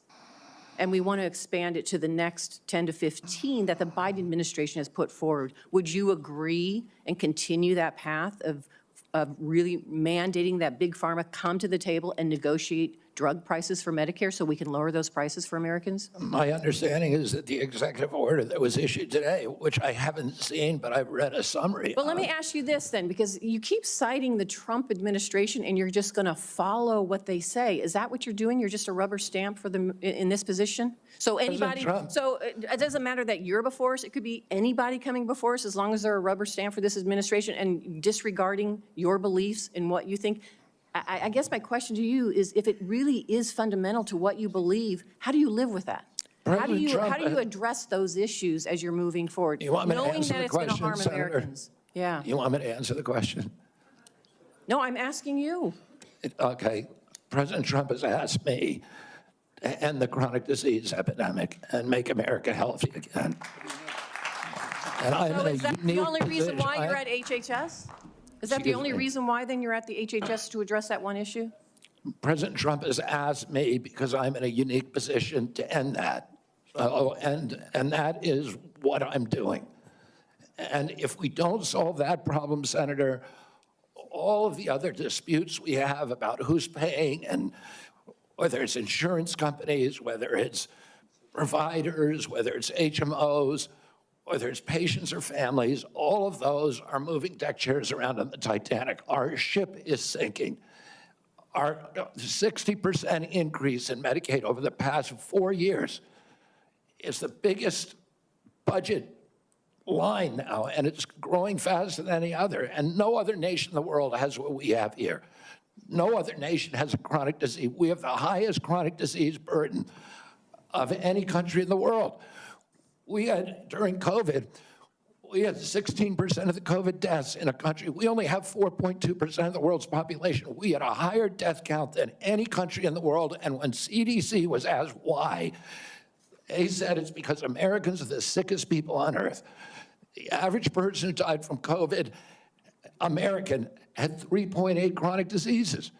This is an existential threat economically, to our military, to our health, to our sense of well-being. And it is a priority for President Trump. And that's why he asked me to run the agency. And if I'm privileged to be confirmed, that's exactly what I'll do. Senator Barrasso. Thanks so much, Mr. Chairman. Mr. Kennedy, thank you for taking time to visit with me in my office prior to today's hearing to talk about a lot of the important issues affecting healthcare in my home state of Wyoming as well as the nation, and I appreciate your willingness to serve our country. During our meeting, we discussed the challenges that healthcare providers and patients are facing in rural America, financial obstacles facing rural hospitals, workforce shortages, issues of OBGYN, and then new regulations that are painful that have come out of the Biden administration, hurting our ability to provide nursing home staffing. So let me start, if I could, with rural hospitals and the closures of hospitals like that. There are a lot of challenges facing hospitals in rural communities and frontier areas. We have 33 hospitals in Wyoming. 26 are really located in various locations, often hard to get to. Weather impacts them. 6 of the hospitals are at risk of closing. 2 are at immediate risk of closing in the next 2 years. 10 have had to cut available services. And this is a concern of rural hospitals in both Republican and Democrat states, either way, bipartisan. Critical that the workforce challenges, financial challenges that we're facing are addressed. Can you commit to working with us on a plan to address the critical nationwide issue of rural health care? Yes, yes, Senator. And I would say that during my visits, I visited almost 60 senators so far. And the most common unifying, I would say, issue among both Democrats and Republicans, there were 2. One was PBM reform, and the other is rural hospitals. And, you know, our nation made a commitment over 100 years ago to put up a hospital within 30 miles of every American. We generally succeeded in doing that. It's absolutely critical. It's life-saving. And rural hospitals are closing at an extraordinary rate right now. They not only provide important health care for the localities, but also they're economic drivers for localities all over this country. President Trump is determined to end the hemorrhage of rural hospitals, and he's asked me to do that through use of AI, through telemedicine, which these are innovations that I saw the other day. A Cleveland clinic has developed an AI nurse that you cannot distinguish from a human being, that has diagnostics as good as any doctor. And we can provide concierge care to every American in this country, even those, the remote parts of Wyoming, Montana, Alaska, et cetera. We also have opportunities at HRSA and at the GME to finally live up to GME's mission of providing personnel to rural hospitals. And I intend to use all of my power, because I've seen the priority that is given by both Democrats and Republicans on this committee. I intend to make that a priority if I'm privileged to be confirmed. Well, I appreciate it, because often with financial strains on a local hospital, one of the common services to be cut in rural hospitals is maternity services. So now we have women in Wyoming having to drive over 100 miles to access care. 13 counties in Wyoming don't have access to OB. And we're talking counties larger than the states of Vermont, New Hampshire, Rhode Island, Connecticut, New Jersey, Delaware, counties larger than those whole states. So will you commit to working with my office to find solutions to help address these specific maternal health challenges in rural America? Yes, Senator, I look forward to it. Another issue we specifically spoke about with this harmful Biden administration rule that have really been bad for our rural nursing homes. And it's a rule that would triple the registered nurse requirements in nursing homes. This is going to lead, there just aren't enough registered nurses in our state to be able to comply with this. This would lead to nursing home closures across our state. Will you commit to working with me to fix this serious problem that it was a result of a rule that came out by the Biden administration, who clearly doesn't understand rural America? Yes, Senator, I think the rule was well-intentioned, but as you've said, and I've heard from many rural senators, it will be a disaster for their states. Some of the nursing homes, these are staffing rules that require 24-hour staffing by medical professionals. Some of the nursing homes in rural areas simply do not have the available personnel or the economics to be able to do that. It will mean the closure of nursing homes in rural areas across our country, which means the parents, the elderly parent, will be moved a great distance from the local community and their family. And we know that the single greatest driver of high-quality nursing home care is the involvement, the proximity of family members. When you move that nursing facility away from the community where the kids live, you're going to get much worse care. So the intention, although it was noble, was in reality, for rural areas at least, it is going to be a disaster. Thank you. Thank you, Mr. Chairman. Thank you. Senator Johnson. Mr. Kennedy, welcome. Thank you for being here. Thank you for your decades-long advocacy for a clean environment, for children's health. I can't say as I'm surprised by the hostility on the other side. I'm highly disappointed in it. I don't know if you remember when you called me up and you were contemplating setting your political differences aside, joining forces with President Trump on an area of agreement, addressing chronic illness, trying to find the root cause of all these problems facing this nation. My first response was, Bobby, this is an answer to my prayers. We need to get to the answers of this, but even more, we need to heal and unify this divided nation.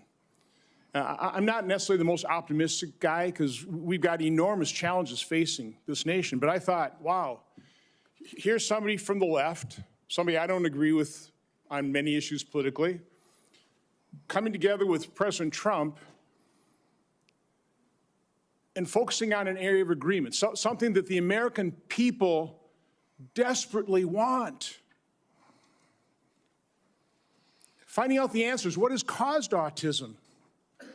What is causing chronic illness? Ms. Kennedy, I think I've come to know what's in your heart. I think I know the personal and political price you've paid for this decision.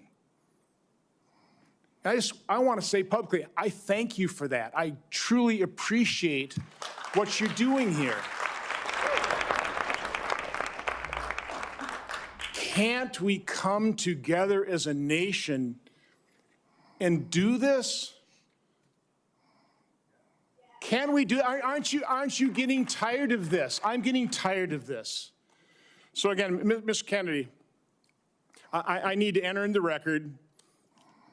These are just 11 letters of support signed by 63,000 people, thousands of doctors. From the American Association of American Physicians and Surgeons, Independent Medical Alliance, the North Carolina Physicians and Freedom Group, Governor Jeff Landry from Louisiana. These are Americans, nonpartisan. A lot of these people, I know because I've advocated with you. A lot of them are Democrats. They put their political differences aside. So, Mr. Chairman, I'd like to enter this in the record. Without objection. I also do want to, Mr. Kennedy, as long as I have you here, I've written over 70 oversight letters to the federal health agencies under the Biden administration. I've virtually gotten squat out of them, okay? What I get is we get, for example, 50 pages of Anthony Fauci's emails redacted. Oh, by the way, the latest one was 17 pages. Instead of issuing a health alert on the myocarditis they knew was impacting young men early in 2021, instead of issuing an alert on the Health Alert Network, they developed 17 pages of talking points. This was given to the public under a FOIA request. They had to go to court. They've got a new way of redacting. They don't black things out. They just give you white pages, so you don't even know what they have redacted. So again, I've issued a subpoena now to cover the information I've requested in 70 oversight letters. My question to you is, as Secretary of HHS, will you honor these requests from Congress, and will you make HHS transparent? Yeah, my approach to HHS, as I said before, Senator, is radical transparency. Democrats and Republicans ought to be able to come in and get information that was generated at taxpayer expense, that is owned by the American taxpayer, They shouldn't get redacted documents. Public health agencies should be transparent. And if we want Americans to restore trust in the public health agencies, we need transparency. I want to say something about what you first said. When I launched my campaign, it was about uniting Americans, Democrats and Republicans. There's no issue that should unite us more than this chronic health epidemic. There's no such thing as Republican children or Democratic children. These are our kids. 66% of them are damaged. I know what a healthy kid looks like because I had so many of them in my family.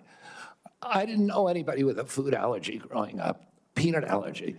Why do 5 of my kids have allergies? Why are we seeing these explosions in diabetes, rheumatoid arthritis, neurological diseases, depression, all of these things that are related to toxics in the environment?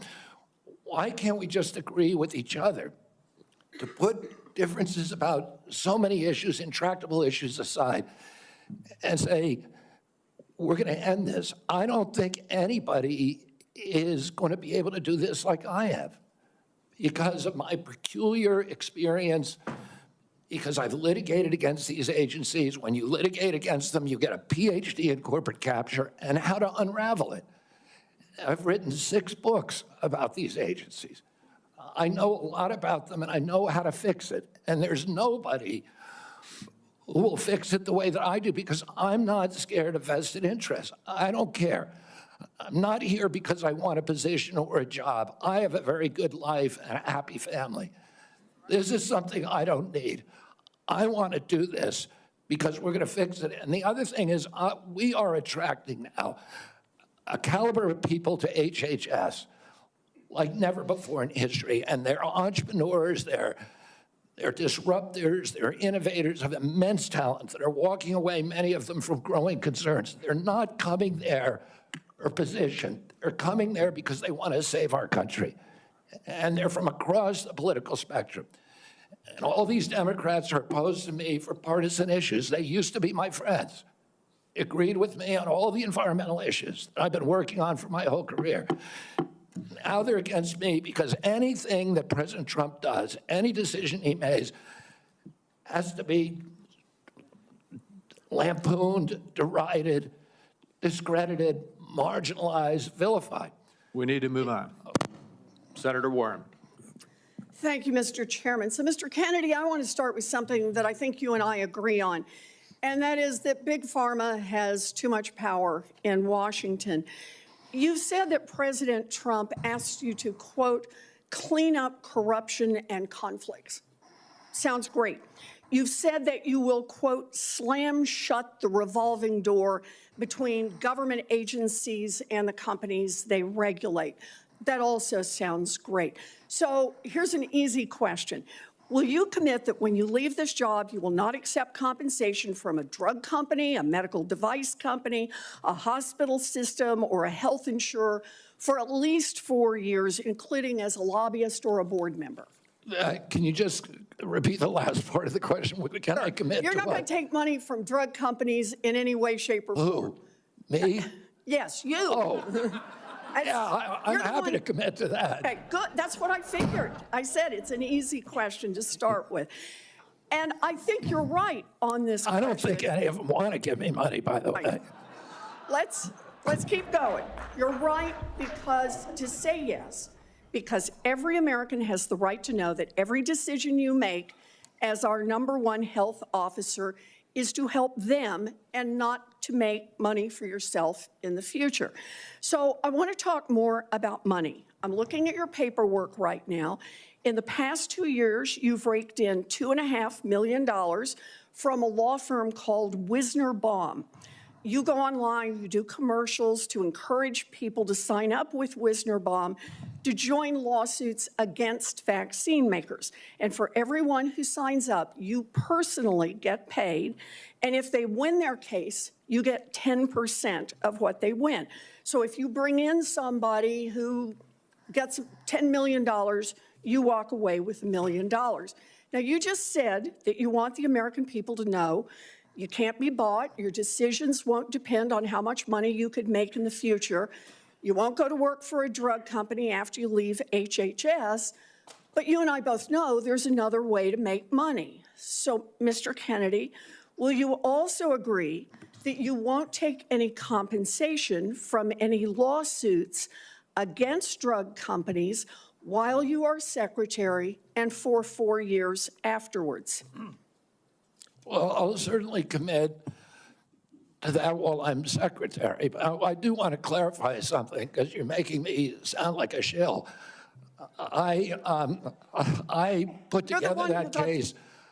I did the Science Day presentation to the judge on that case to get it into court, the Mr. Daubert Kennedy, hearing. Mr. Kennedy, it's just a really simple question. Yeah, You've taken in $2.5 million. I want to know if you will commit right now that not only will you not go to work for drug companies, you won't go to work suing the drug companies and taking your rake out of that while you're secretary and for 4 years after. It's just, I'll commit to not taking any fees from drug companies while I'm secretary. I'm asking about fees from suing drug companies. Will you agree not to do that? You're asking me to not sue drug companies, No, and I'm you not can going to agree to sue that, drug Senator. companies as much as you want. I'm not going to agree to not sue drug companies or anybody. So let's do a quick count here of how, as Secretary of HHS, if you get confirmed, you could influence every one of those lawsuits. Well, let me start the list. You could publish your anti-vaccine conspiracies, but this time on U.S. government letterhead, something a jury might be impressed by. You could appoint I people don't to the understand that. CDC vaccine panel who share your anti-vax views and let them do your dirty work. You could tell the CDC vaccine panel to remove a particular vaccine from the vaccine schedule. You could remove vaccines from special compensation programs, which would open up manufacturers to mass torts. You could make more injuries eligible for compensation even if there is no causal evidence. You could change vaccine court processes to make it easier to bring junk lawsuits. You could turn over FDA data to your friends at the law firm, and they could use it however it benefited them. You could change vaccine labeling. You could change vaccine information rules. You could change which claims are compensated in the vaccine injury compensation program. There's a lot of ways that you can influence those future lawsuits and pending lawsuits while you are Secretary of HHS, and I'm asking you to commit right now that you will not take a financial stake in every one of those lawsuits so that what you do as Secretary will also benefit you financially down the line. I'll comply with all the ethical guidelines. That's not the question. You and I, you have said You're asking me, repeatedly, Senator, those you're ethics asking me not to sue requirements are- pharmaceutical No, I am companies. not. My Yeah, you question are. is stop That's exactly what enriching you're doing. health. Look, no one should be fooled here. I As fought Secretary of HHS, Robert Kennedy will have the power to undercut vaccines and vaccine manufacturing across our country. And for all of his talk about follow the science and his promise that he won't interfere with those of us who want to vaccinate his kids, the bottom line is the same.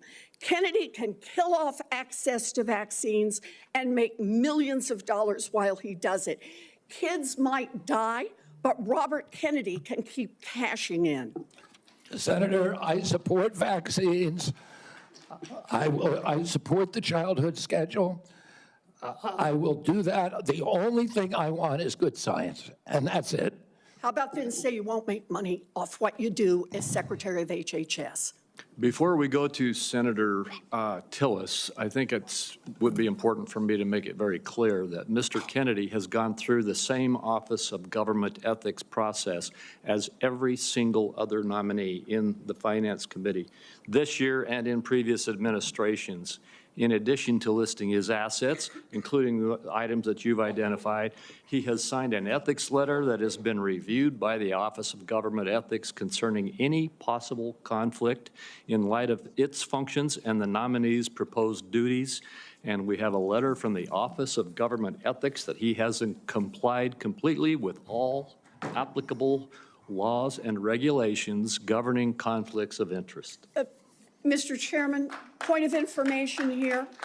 Have we had a single nominee come through who's made $2.5 million off suing one of the entities that it would be regulating and plans to keep getting a take of every lawsuit in the future? Have we had that before? I haven't reviewed the past documentation of every other nominee's financial interests, and so no. But I know that every single time we get a nominee, their financial interests are attacked.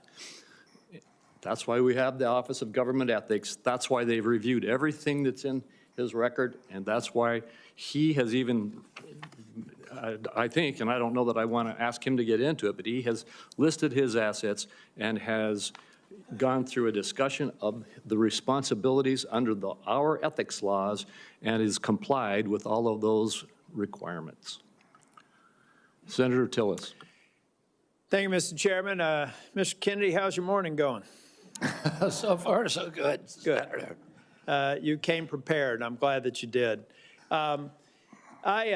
You, I believe, addressed to my satisfaction a question about Title X and the president's priority with respect to Planned Parenthood. Can you just affirm that you are 100% behind the president's policy on Title X and the implementation? I'm 100% behind it, Senator. Thank you.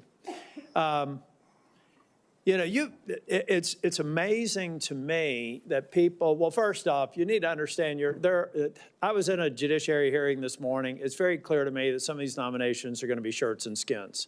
So no matter what you answer in the affirmative, they're going to ask you one more question so that you won't be able to answer in the affirmative. That's just the way the game gets played when we have nominees like yourself. So I think you're handling yourself well. I got a real quick question for you. Are you a conspiracy theorist?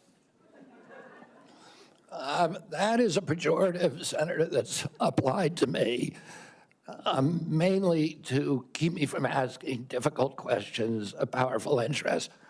I was told that I was a conspiracy theorist.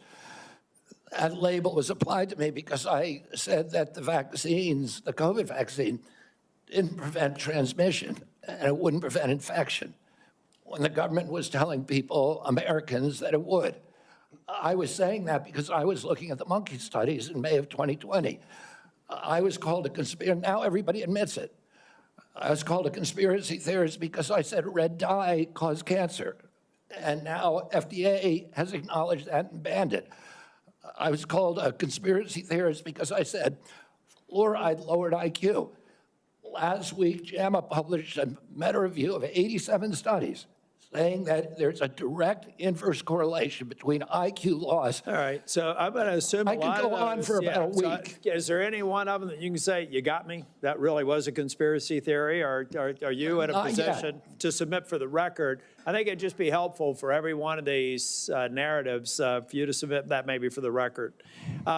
You said something about SNAP lunch. I was in the State House in North Carolina before I came here, and anytime I'd go visit an elementary school, the first thing I would do is go to the trash cans in the cafeteria. And what we have now are kids that are not eating the food because the dictates of the federal government have made it something that they don't want. But they say, well, it's a healthy alternative. It has processed materials in it, and it's not particularly attractive to them. So they throw it away. Trash cans full of food that these kids didn't eat. So then what do? They go eat snacks, or they go eat or they drink a sugared drink. The SNAP program, everything you've said about the SNAP program, I agree with. I think that we should be very, very strict about that, and it's going to make some people uncomfortable in the food manufacturing segment, produce healthy foods that we can put in the SNAP program. That's the way to address it. But we also need to look at the school health program. I was PTA president 21, 22 years ago at my daughter's high school, and I feel like we've got these kids that need help. We've got to guide them through a process. Many of them are probably on Medicaid, and Medicaid's failing them. Everybody here says Medicaid is sacrosanct. Nobody's admitted that Medicaid is not producing positive health outcomes. Is that your problem in Medicaid right now, the program or the outcomes? Is the outcomes. We're spending $900 billion, and our people are getting sicker every single year. Yeah, so And anybody who's President Trump building, wants people to have it, Americans to have high-quality insurance. That's what anybody he's- who's building a case for the status quo of Medicaid is by extension saying that they're happy with the outcomes. I think it's unacceptable. I do have a question for you on Project Warp Speed. We supported the CARES Act. We had 97 people in the U.S. Senate vote for it. Everybody here. There was only one member of Congress that voted against it, I believe.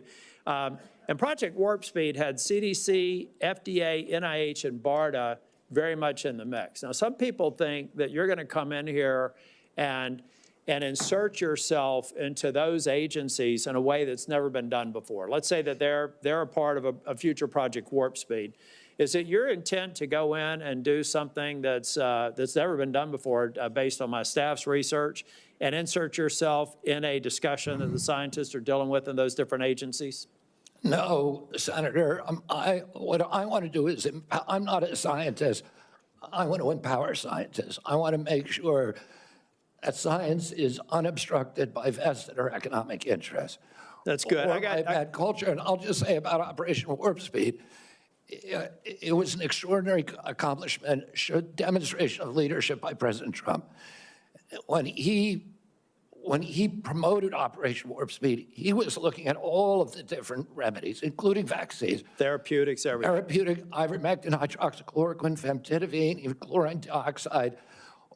And he was not looking at shutting down our country for the year, forcing people to wear masks for a year, forcing all social distancing that did not have any scientific basis, which Dr. Fauci has now acknowledged. He said, we took it out of thin air. But all of those changed during the Biden administration. And it became very narrowly focused. We ended up with the worst, the highest death count of any country in the world. Mr. Chair, if I can just ask one final question, and I think it's a one-word answer. I've heard a lot of people complaining about health care delivery, Medicaid, on the other side of the dais here. Who's been responsible for health care policies over the last 4 years? The Biden administration. I mean, the president, the Biden, okay. Yeah. So that, I'd like to have heard more of those in oversight hearings over the last 4 years. I haven't, but I'm glad that there's an acknowledgement that you're inheriting a problem that needs to be fixed. Thank you. Thank you, Senator. Senator Sanders. Thank you, Mr. Chairman. Mr. Kennedy, thanks for being with us. I very much like the slogan that you coined, Make America Healthy Again. And I strongly agree with that effort. Despite spending, as you indicated, 2 or 3 times as much per capita on healthcare as other nations, we have 85 million people who are uninsured, underinsured. We have all kinds of chronic illnesses. Our life expectancy is lower than other countries. And for working class people in this country, they are living 6, 7 years shorter lives than the top 1%. We got a problem, okay? And I'm going to suggest some ideas that I think can remedy that.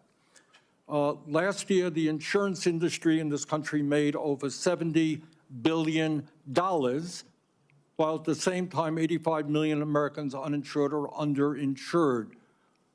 Do you agree with me that the United States should join every other major country on earth and guarantee health care to all people as a human right? Yes? No? Senator, I can't give you a yes or no answer to that question. Health care a human right? Is health care a human right? In the way that free speech is a human right, yeah. I would say it's different, because if with free speech doesn't cost anybody anything, but in healthcare, if you smoke cigarettes for 20 years and you get cancer, you are now taking from the pool. Well, and so are you guaranteed the same right, or is there also a duty? I'm sorry, I'd love to talk for an hour with you. We got a few minutes left here. All right. Every other country on earth says healthcare, whether you're poor or rich, young or old, is a human right. I'm not hearing you say that. All right, you've talked about the drug companies, and maybe we agree on this one. As you all know, despite the drug companies making over $100 billion in profits, paying CEOs outrageous compensation packages, we in some cases pay 10 times more for the same drug. will you support legislation that I will introduce which says that in America we should not be paying a nickel more for prescription drugs than people around the rest of the world? Yes, no? To equalize it, Not to equalize it, that we should not be paying more than other countries for the same damn drug. President Trump has asked me, in fact, I had a meeting with President Trump a week ago where we showed him the charts. He knows the charts. We're paying 10 times more from Europe. That's right. And are you going to commit to us that you will end that absurdity? I think in principle we can. We should end that disparity. Good. Okay. That's great. All right. I happen to believe that climate change is real, it's an existential threat, and it is a health care issue.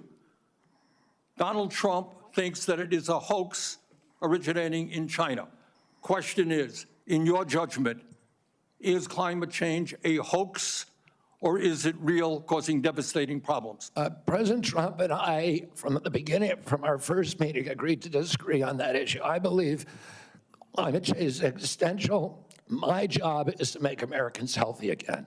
All right, you believe that, you think I'm, you disagree with Trump, you don't think climate change is a hoax, is what I'm hearing. my job here is to I'm make just asking you that, Americans Mr. Kennedy, not a trick question. I answered your question, Senator Sanders. Okay, you disagree with the president on that. I answered your question. Okay. I'm going to pick up on a point that Senator Hassan made. Look, there is no question that abortion is a divisive issue in this country. I would say a majority of the people are pro-choice. There's a strong minority who are pro-life. A year and a half ago, you went to New Hampshire, running for president, gave a speech, and you talked about government should not tell a woman what she can do with her own body. That's her choice. Now, I think everybody on that side is pro-life. I think everybody here is pro-choice. I have never seen any major politician flip on that issue quite as quickly as you did when Trump asked you to become HHS secretary. Tell me why you think people should have confidence in your consistency and in your word when you really made a major U-turn on an issue of that importance in such a short time. Senator, I believe, and I've always believed, that every abortion is a tragedy. But you told the people in New Hampshire that it was their right. All right, let me do a last question here because I'm running out of time. I think the gist of what you're trying to say today is you're really pro-vaccine, you want to ask questions. You have started a group called the Children's Health Defense. You're the originator. Right now, as I understand it, on their website, they are selling what's called onesies. These are little things, clothing for babies. One of them is titled Unvaxxed, Unafraid. Next one, and they're sold for $26 a piece, by the way. Next one is No Vax, No Problem.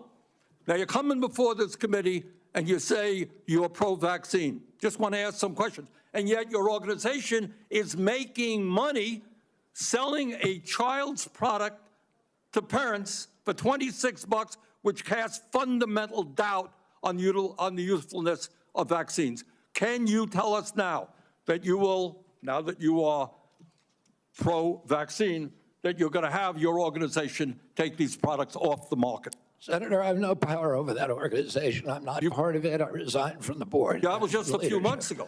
You founded that. You certainly have power. You can make that call. Are you supportive of this? I've had nothing to do with leadership. Are you supportive of these onesies? I'm supportive of vaccines. Are you supportive of this clothing, which is militantly anti-vaccine? I am supportive of vaccines. I will. I want good science, and I want to protect the But you will vaccine. not tell the organization you founded not to continue selling that product. Thank you, Mr. Chairman. Senator Blackburn. Thank you so much, Mr. Chairman, and thank you so much for being with us today. And I have no doubt that you will be confirmed and you are going to do such a solid job for the people of this country. And I do have several issues I wanted to talk with you about, and didn't have time to cover them all when we met prior to the meeting, but rural health care is very important to me and the people of Tennessee. 78 of our 95 counties are rural counties. Now, over the last few years, we've seen hospital closures. So we have focused on access in rural areas. And my rural health agenda, which is bipartisan, focuses on innovation, telehealth, access points. It focuses on work shortages, and also Senator Warner and I have together focused on making certain that we address the area wage index and do that fairly for our citizens that are in rural communities. So I would like a commitment from you that when confirmed, you and your CMS administrator will work with us to make certain that the area wage index is balanced and that it is fair to rural areas. Senator, both Dr. Oz and myself recognize that rural health care is in crisis in this country, and that is catastrophic for our entire country. And I talked a little bit about my commitment to rural health earlier in this hearing. The regional price points, as you know, are set by Congress and not by HHS. I will certainly, and I know Dr. Oz will certainly work with you to make them sensible. We look forward to that. Also, you and I, before you came forward as the secretary, the nominee, we had talked in years past about over-medicating youth and concerns over that. And I was looking at a report from TennCare, which is our Medicaid program in Tennessee. And I was concerned when I saw a number that TennCare had spent $90 million in 2024 alone on ADHD. This was 417,000 of our children. And $90 million. To me, that is heartbreaking, what is happening there. So how will you prioritize oversight of prescribing practices while promoting alternative solutions such as counseling, behavioral therapies, community-based interventions for our youth? Exactly, and that's the solution. 15% of American youth are now on Adderall or some other ADHD medication. Even higher percentages are on SSRIs and benzos. We are not just over-medicating our children, we're over-medicating our entire population. Half the pharmaceutical drugs on Earth are now sold here. 70% of the profits from pharmaceutical companies are from the United States, even though we only have 4.2% of the world's population. Not only that, but a recent study by Cochrane Collaboration founder Peter Ghosh found that pharmaceutical drugs are the third largest cause of death in our country after heart attacks and cancers.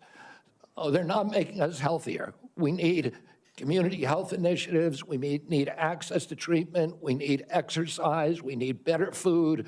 Okay, let me talk to you about one of those access points in treatment. And this highlights a problem we have in the federal Medicaid law.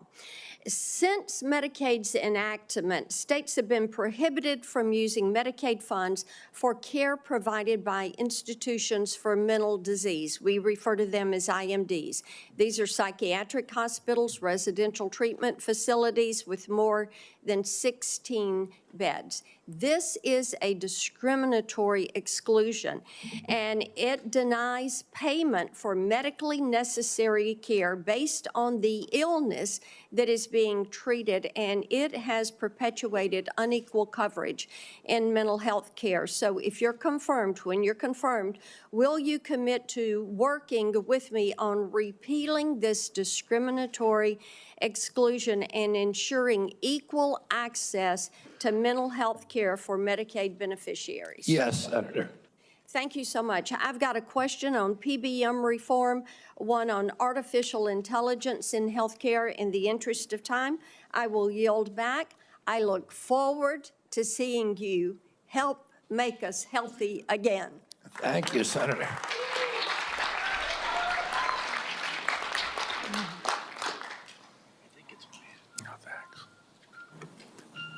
Senator Lujan. What? No, no. You're next. I'm next. Excuse me, I made a mistake. It's Senator Cantwell. Thank you so much. Thank you, Mr. Chairman, and just congratulations on your nomination, Mr. Kennedy. And I've been absent only because I've been in another hearing with the nominee to be the Commerce Secretary. So I will review everything that you've said today and look at that diligently. But one of the things that I wanted to discuss with you is I represent a very big innovation state. And innovation in healthcare specifically. Innovation like NIH funding to the Fred Hutch Cancer Center that helped develop the HPV vaccine, which has the potential to eliminate over 95% of cervical cancer. NIH also funds a lot of jobs and grants, nearly 11,000 people in the state of Washington and over $1.2 billion worth of grants. So while I agree with you on healthy foods, I definitely am troubled by the medical research side of innovation and some of the things that you have said. In fact, this issue about laying off 600 employees at NIH, or giving the fact that, to quote, give infectious disease a break for 8 years. So we've had a chance to talk about this a little bit, but the most striking example of this is when COVID hit. And we were the first in the nation. We had the first case, and it really was the fast response by the University of Washington that really helped save lives. So I just want to know that, are you aware of how harmful these issues could be for public health? That public health in and of itself could be affected by these kind of anti-science views? Senator, I have always been a science person, a pro-science person. I believe in evidence-based medicine, in gold standard science. When I said, and I've explained this before you came in, that 600 people out of a workforce of 91,000 is pretty typical. Last year alone, President Biden replaced 3,000 people at HHS and 700 at NIH. I want to say this. I said give infectious disease a break because that's been the principal preoccupation. Infectious disease, chronic disease is 92%, accounts for 92% of deaths in this country, and almost nothing is studied at NIH about the etiology of our chronic disease epidemic. But right now, money is going to infectious disease. but I get your point. It's an interesting point. The problem is we had to respond, and it's actually the Gates Foundation and a flu cohort that figured out what was wrong, and that we had an outbreak of COVID that was going beyond the very first case. And so we had to build a very fast response. So I take this too. The University of Washington has conducted groundbreaking stem cell research on fetal tissue. To me, I know there's probably a lot of people that may not agree with this, but we're making regenerative heart tissue now at the University of Washington. So yes or no, do you commit to protecting stem cell research for scientific agencies if confirmed? I will protect stem cell research. Stem cell research today can be done on umbilical cords, and you don't need fetal tissue. You'll protect the laws that are on the books today and the research that's done? My job is, Senator, to enforce the laws. Okay, so I want to move to PBMs because PBMs are driving up drug prices. And one of the biggest things that we need to do here, I think, in a new administration is get a handle on everything that is driving up prices and lower them. The report found that PBMs generated $1.4 billion from spread pricing. That is where they are able to basically set the price, not reimburse pharmacies, and then pocket the rest. We've had bipartisan legislation in several different committees now to get at this. What do you think the solution is? I think one of the really notable achievements of this panel was the PBM legislation that they put together in a bipartisan way. I haven't met a single senator, well, actually one only, but of the 60-odd senators that I talked to, all of them talked about PBMs and how important it was, and President Trump during his first administration, pushed through a law pushed a law to give transparency to PBMs. It got overruled during the Biden administration. Luckily, this panel is resuscitating that. President Trump is absolutely committed to fixing the PBMs. My time is running out, so I just want to clarify. You believe that we should pass these laws that now have been proposed in the Senate? I haven't read the entire law, so I don't know, but I think that we need to reform the PBMs. I think we need to get rid of all of these vested interests that are draining money from the system. Okay, somebody suggested, though, that you thought you should convene the PBMs and talk to them about some sort of self-regulation. So I am trying to distinguish between these people who basically are doing illegal activities and ripping up, really, they're creating pharmacy deserts in my state. So I'm asking you whether you believe that we have to legislate in this area. Again, I'm not being evasive. I just don't know exactly what the law says. I met with the PBMs. I met with pharma. My job is to meet with all the stakeholders. I've been meeting with stakeholders for 40 years. People I was suing, you want to hear from the other side. Well, That doesn't mean I would let the PBMs write their own ticket. I think I support the efforts of this committee to come up with bipartisan legislation. President Trump wants to get the excess profits away from the PBMs and send it back to primary care, to patients in this country, and to high-quality health care. I'll ask you for the record, since my time's expired, to look at the legislation that came out of the Commerce Committee that defines the legal activities that they are doing to drive up prices, and get us an answer for the record. Thank you, Mr. Chairman. In principle, I support that legislation. Thank you. And let me just tell you the list as we have to move forward to the ending here. Senator Lujan will be next, followed by Senator Marshall, Senator Warnock, Senator Smith, Senator Young, and Senator Welch. And let me say again, Mr. Chairman, this is a matter of such importance. A number of my colleagues would like a second round, and I think it would be important to offer, say, a modest amount of additional time to get into this on both sides. I know I have some questions, but I want my colleagues to have the opportunity to raise their concerns as well. Well, I've said, as I have indicated to you, Senator Wyden, I'm not going to do a second round. I have been very generous with the senators. I think almost every single senator has had 7 minutes at least. And I will give you a second, as is our practice between the two of us. I'll then divide my time up with my colleagues. Okay, you are welcome to do that. Thank you. Senator Lujan. Thank you, Mr. Chairman. Mr. Kennedy, when we met, you stated to me that it is not your goal to take away programs that work for Americans. Do you stand by that statement? Yes, Senator. Mr. Kennedy, do you know how many Americans rely on Medicaid? It's about 72 million plus the 7 million kids who are on chips. Appreciate that, 72 million. Yes or no, is it important that expectant mothers and newborns have access to health coverage? Is it important that expectant mothers and newborns have access to health coverage? Absolutely, Senator. Mr. Kennedy, do you know how many babies born in this country are covered through Medicaid? I would guess, I don't know the answer, I would guess about 30 million. I have it, Mr. Kennedy. About 41% or 1.4 million babies births are financed by Medicaid, according to the National Center for Health Statistics. Yes or no, do you believe that Medicaid is a critical program?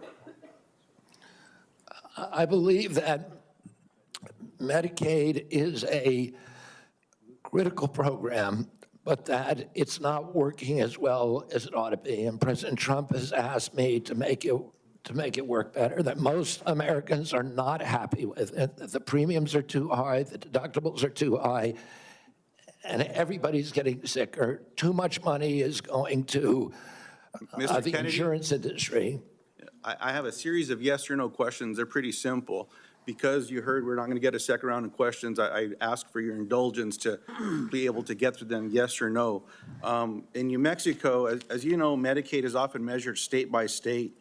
It might surprise you if you look at some of those surveys. In New Mexico, the response was 90% of New Mexicans on Medicaid report satisfaction getting care, 80% getting specialist care, 85% getting urgent care, 95% ease of filings out of focus. Not to pick on any one of my colleagues, but in Louisiana, 86% of people on Medicaid are satisfied with their interactions. 83% are satisfied getting care. 85% are satisfied getting specialized care. 82% getting urgent care. I can go on state by state, but we don't have the time today. Yes or no, do you support cutting Medicaid or reducing, and especially in an area where you and I spoke about with the federal investment in Medicaid, which is known as FMAP?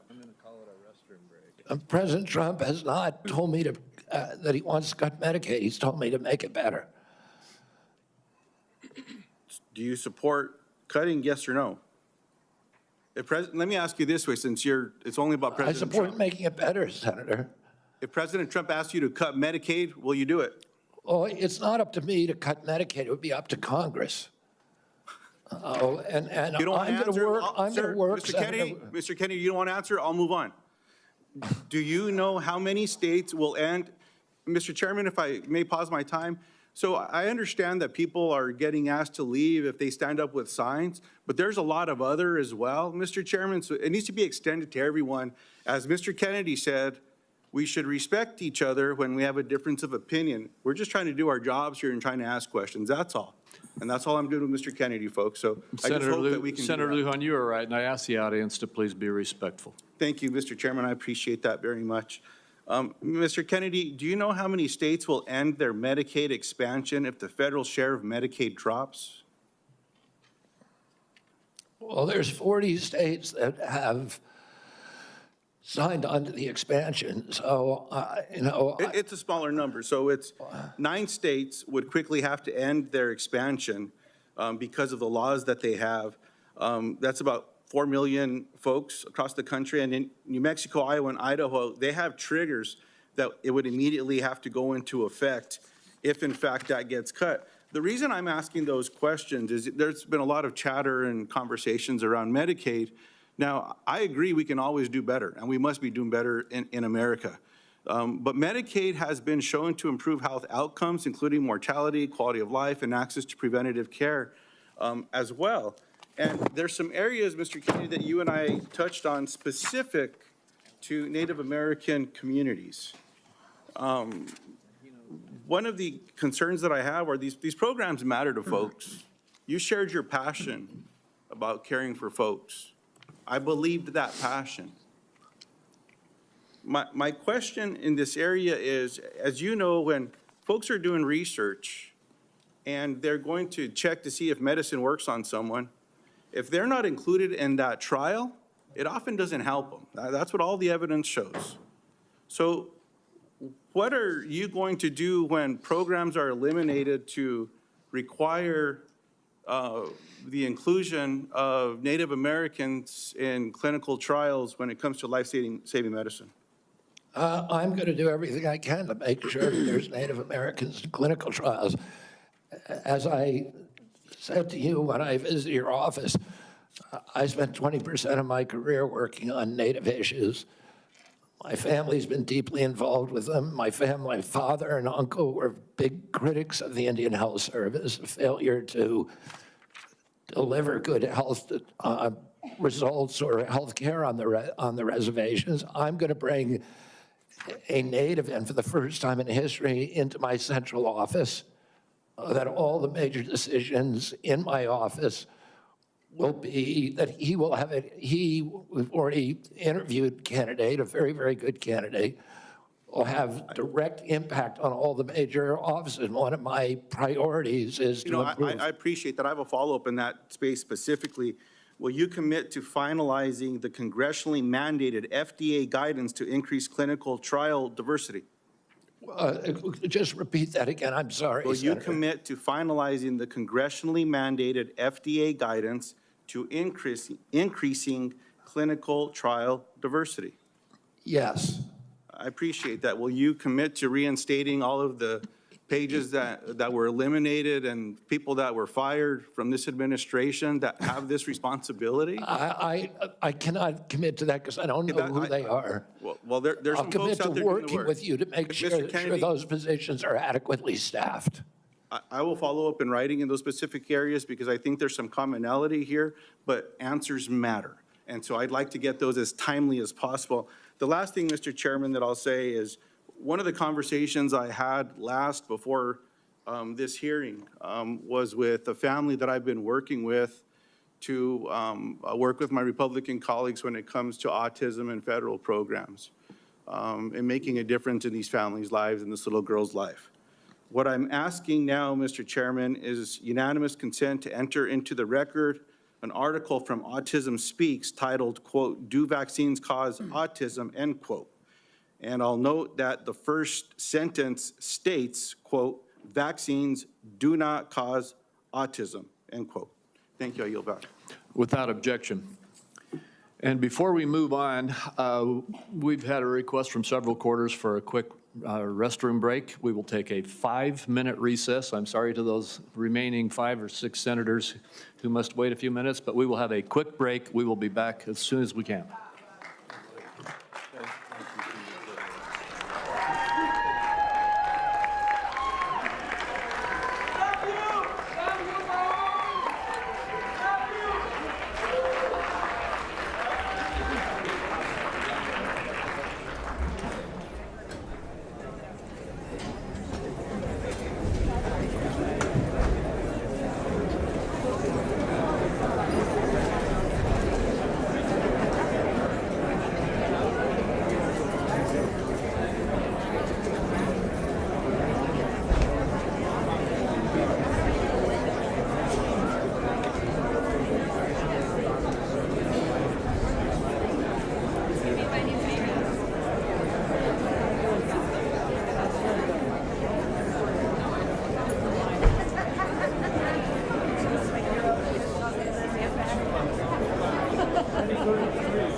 And lawmakers calling for a break in the confirmation hearing for President Trump's Health and Human Services Secretary nominee, Robert F. Kennedy Jr., the first of 2 appearances he'll be making this week before senators. Tomorrow he'll be before the Senate Help Committee at 10 a.m. Eastern. We'll have coverage on our app, C-SPAN Now, and cspan.org.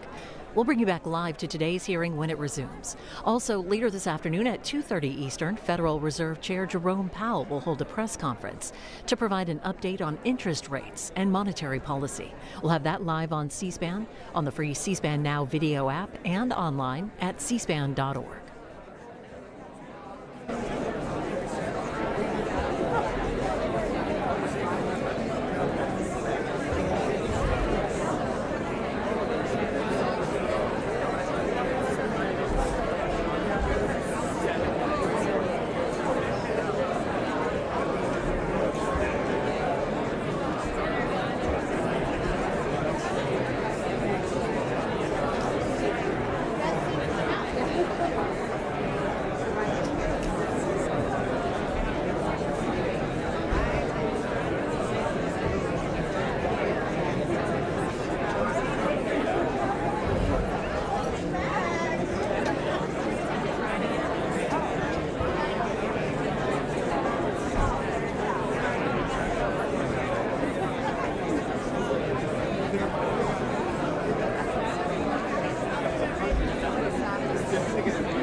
Would everyone please take your seats?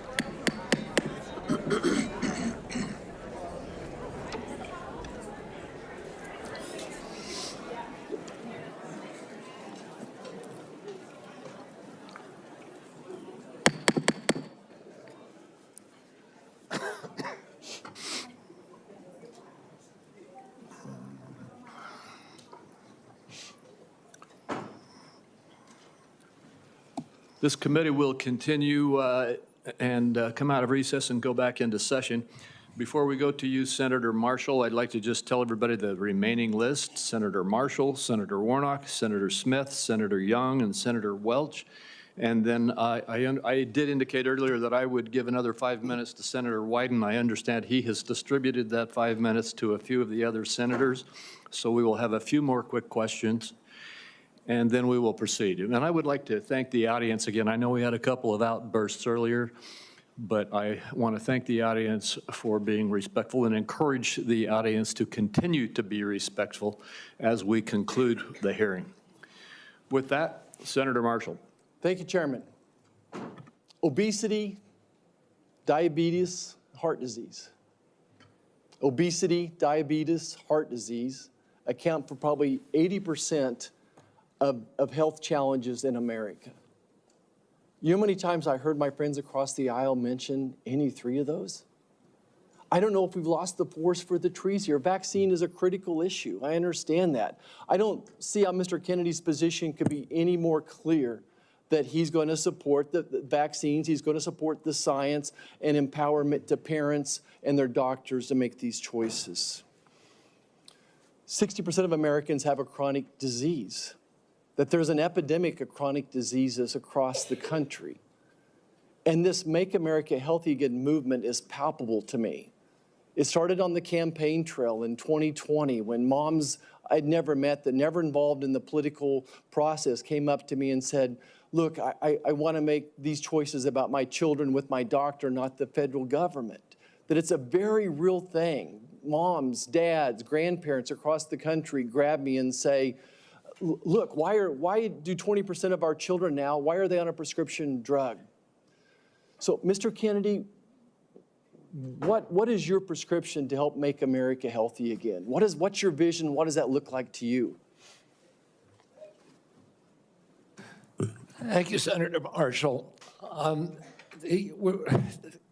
We're having epidemics of all these chronic illnesses, autoimmune diseases, neurological diseases, allergic diseases, obesity. When my uncle was president, 3% of Americans were obese. Today, 74% of Americans are obese or overweight. No other country has anything like this. In Japan, the obesity rate is still 3%. And epidemics are not caused by genes. Genes may provide the vulnerability, but you need an environmental toxin. Something is poisoning the American people. And we know that the primary culprits are our changing food supply, the switch to highly chemical-intensive processed foods. We have 10,000 ingredients in our country, in our foods. The Europeans have only 400. If you buy McDonald's French fries in our country, there's 11 ingredients, my understanding. In Europe, there's only 3. If you buy Fruit Loops in our country, they're loaded with food dyes, with yellow dye, red dye, blue dye, and many other ingredients. The same company makes the same product with different ingredients for Canada and Europe. And at age, we don't have good science on all these things. And that is deliberate. That's a deliberate choice not to study the things that are truly making us sick, that are not only contributing to chronic disease, but to mortalities from infectious disease. We need to get a handle on this, because if we don't, it's an existential threat. Our country is not going to be destroyed because we get the marginal tax rate wrong, or because we get one of these culture war issues that we've been talking about today wrong. It's going to be destroyed if we continue down this trajectory of chronic disease. We need to fix our food supply, and that's the number one. Thank you, Mr. Kennedy. Certainly, I share your concern with ultra-processed foods. On the other end of this food chain are my farmers and ranchers back home. Would you just take a second and share your compassion, how you feel about farmers and ranchers, that they respond to the market. They don't dictate the market. They grow what the market is wanting them to grow.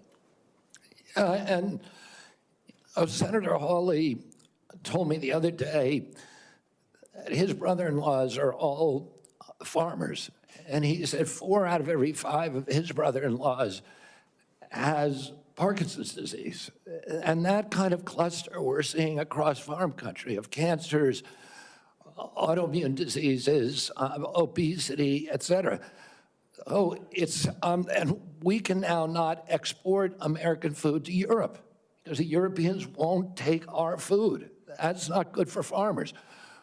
We're also destroying our soil because some of the chemicals that farmers use destroy the microbiome, and that causes the erosion of the soil. You can't get water infiltration.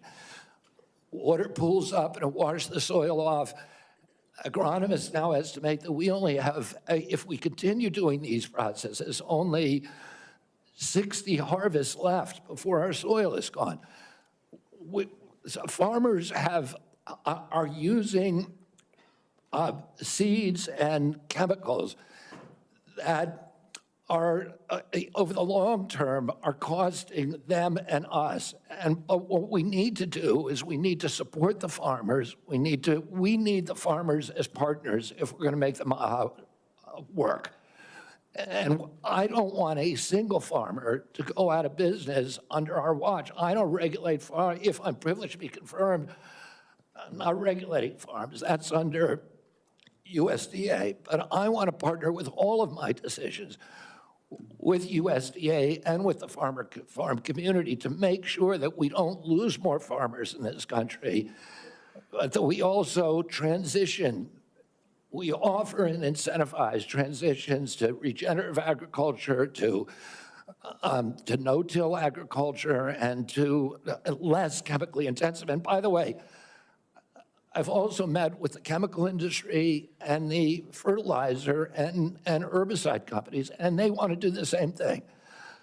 Oh, and I think we're on the trajectory to do that, and we need to incentivize initiatives to accelerate that trajectory. Mr. Chairman, if I could, the great news is that my farmers in Kansas are selling products to Europe, that today's regenerative practices, soil health, all those things are priorities for Kansas farmers. Many of us are doing many of those things already. We just need it to be more widespread. If I could just wrap up my remarks, though, is that, again, going back to the big picture here, 60% of Americans have a chronic disease. Mr. Kennedy, I believe for such a time as this that you're not just one of 300 million people. I think that you are the person to lead HHS to make America healthy again, that God has a divine purpose for you, and I look forward to your confirmation and working with you to make America healthy again. Thank you, Senator. Thank you. Senator Warnock. Thank you so much, Chairman Crapo and Ranking Member Wyden. It's great to be here. Mr. Kennedy, welcome. Welcome to you and to your family. Thank you for meeting with me a few days ago. I'd like to follow up, if I might, with some of the issues that we discussed in my office. I want to talk to you first about the CDC, or the Centers for Disease Control and Prevention. I'm proud of the work that the CDC does, proud that it's located in Georgia with more than 10,000 employees in my state. If confirmed, you would be the cabinet secretary over the CDC, representing HHS. It's about 29% of the federal budget. CDC is a part of that. Do you agree that the CDC's work is critical to Georgia, critical for our country, and the health of the entire world? Yes, Senator. Senator Isaacson, my Republican predecessor, would have agreed with that. Bless his memory. He was a fierce advocate for the CDC, as am I. The CDC is an agency filled with hard-working, dedicated public health servants. They wake up every single day working to keep us safe. I think we don't think often enough about their work because it's easy not to celebrate the folks who are protecting you from that which doesn't appear because of the work that they're doing. So grateful for the work that the CDC employees do. Some of them are members of my church. I saw that deep commitment firsthand when I visited the CDC just last summer. Mr. Kennedy, you have compared the CDC's work to Nazi death camps. You've compared it to sexual abusers in the Catholic Church. You've also said that many of them belong, this is a direct quote, many of them belong in jail. For me, those are disturbing characterizations of the CDC workers that I know who are trying to keep the American public safe every single day. And as you are presented as the nominee for this position, I need to know, do you stand by those statements that you made in the past, or do you retract those previous statements? Senator, I don't believe that I ever compared the CDC to Nazi death camps. I support the CDC. My job is not to dismantle or harm the CDC. My job is to empower the scientists if I'm privileged to be confirmed. So you retract those statements? I'm not retracting it. I never said it. Well, actually, I have a transcript of me saying that it's a Nazi death camp. Yeah, let me read your words. It says that the institution CDC and the vaccine program, is your description of their work, is more important than the children that it's supposed to protect. And you know, it's the same reason we had a pedophile scandal in the Catholic Church. It's because people were able to convince themselves that the institution of the church was more important than these little boys and girls who were being raped. That's pretty provocative language. You said in another statement to me, this is like Nazi death camp. I mean, let me finish. I'm just reading your words. I mean, what happened to these kids? 1 in 31 boys in this country, their minds are being robbed from them. Yeah, I was not comparing the CDC to Nazi death camps. I was comparing the injury rate to our children to other atrocities. And I wouldn't compare, of course, the CDC to Nazi death camps to the extent that any statement that I made has been interpreted that way. Yeah, I don't agree with that.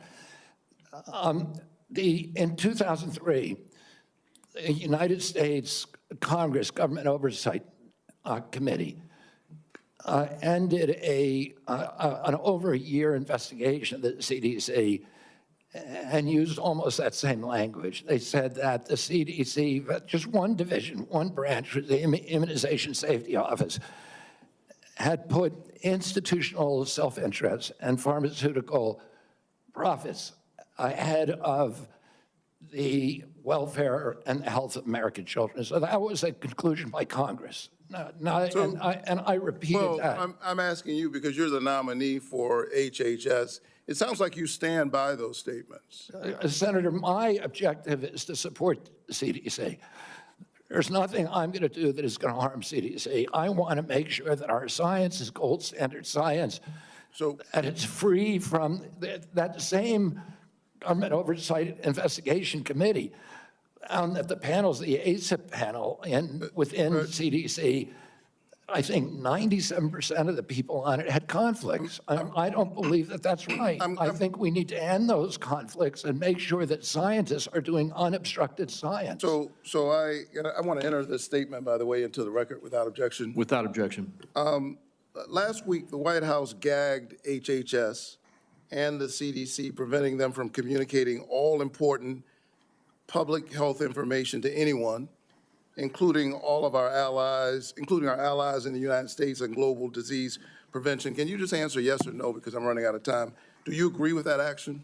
I was not consulted on it, but that's pretty much standard operating procedure for incoming administration. So you agree with the action that gagged HHS and CDC from communicating important public health information to the public? That directive made sure that no public health, that only non-essential travel and mass communications were temporarily suspended pending the confirmation of a new HHS secretary. This is standard operating procedure for every administration. I get it. I don't think what we've seen over the last several days is standard operation for new administration. I think we're seeing some unprecedented actions, but you agree with it.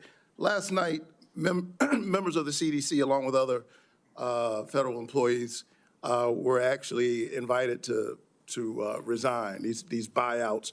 And I got text messages and folks I know work from the CDC, for the CDC, that do this important work, who got that note. And it's really important because my experience is that when you send out that kind of note, the folks who resign are the folks who you least likely want to see resign. They got other options.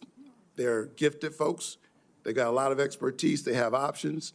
A lot of them are doing this work because of their patriotism, because of their commitment. Do you agree with the buyouts that were presented to CDC employees just last night? I agree. At the vast majority of the scientists and experts at CDC are patriots of good government service. Can you tell me yes or no? I don't think anybody's going to resign who's committed to making America healthy again. Can you just answer yes? Okay, you agree with the buyouts. In our meeting, I asked you to confirm your support for the Affordable Care Act. You also mentioned that you and President Trump want to fix the ACA by making premiums more affordable. Can you answer me yes or no, as I don't have a lot of time? Did you know that tax credits that help families afford health insurance and save Georgians an average of $531 per month per person are set to expire at the end of the year? Did you know that? I do. We need to move on. Do you support Congress extending these tax credits so that Americans can continue to afford health care? Congress has to make its own decisions about that. My instructions from President Trump. Mr. Chairman, you're saying I'm running out of time, but I'm having a lot of trouble getting the witness to answer yes or no to a yes or no question. Well, and I've got one more question. You're almost at 9 minutes, sir. Well, I need him to answer yes or no. Yes or no? Do you I'm not going support? to answer yes or no to a question that's not susceptible to an honest yes or no answer. Okay, I can't We get an need to answer. move on.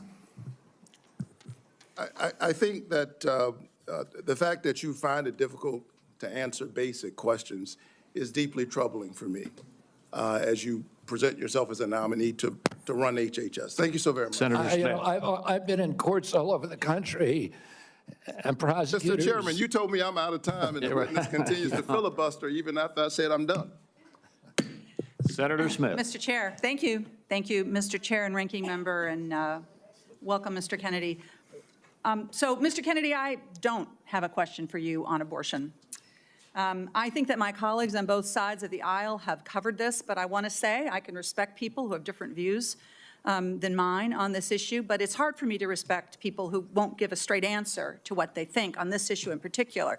Mr. Chair, I just want to note that I understand that anti-choice advocates have said that in these hearings they were looking to hear Mr. Kennedy provide some reassurance that he is on their side, and I'm not hearing that. And I think most Americans are looking for some hint that the decisions that people make about abortion should be personal and private, and they should be free to make those decisions without government interference, and I'm not hearing that either. To make it worse, the answers that you have given tell me that the Trump administration is more than willing to restrict or even ban medication abortion without a single act of Congress, and even in states where abortion is legal. And what is clear to me is that you and President Trump are dangerous to women's access to mifepristone. So having said that, I want to move to a different topic. Mr. Kennedy, I appreciate Senator Cornyn's questions about mental and behavioral health, something that I care a lot about. I know that you and your family have had personal experience with mental health challenges, as have I. And I agree that the mental health crisis in this country is a crisis. So let me ask you, in an interview in 2023 and again in 2024, you blamed school shootings on antidepressants. You said, and this is a quote, "There is no time in American history or human history that kids were going to shoot schools and shooting their classmates. It really started happening coterminous with the introduction of these drugs, with Prozac and with other drugs. So do you believe, as you've said, that antidepressants cause school shootings? This should be a simple question. I don't think anybody can answer that question, and I didn't answer that question. I said it So should be your answer studied. is, I said it should be studied along with other potential culprits, like they may cause. social media. But I don't know. I would never make, because there's no science on that, Well, Senator. there is, Senator, there is, Mr. Kennedy. Thank you for the promotion. The science shows that there is no link between school shootings and antidepressants. And in fact, most school shooters were not even treated with antidepressants. And of those that were, there was no evidence of association. You know, I don't think you my can say question that, is, Senator, because of HIPAA rules, nobody knows. well, that is, Mr. Kennedy, do you think that people who take antidepressants are dangerous? I think, listen, I'm not going into HHS if I'm privileged to be confirmed with any.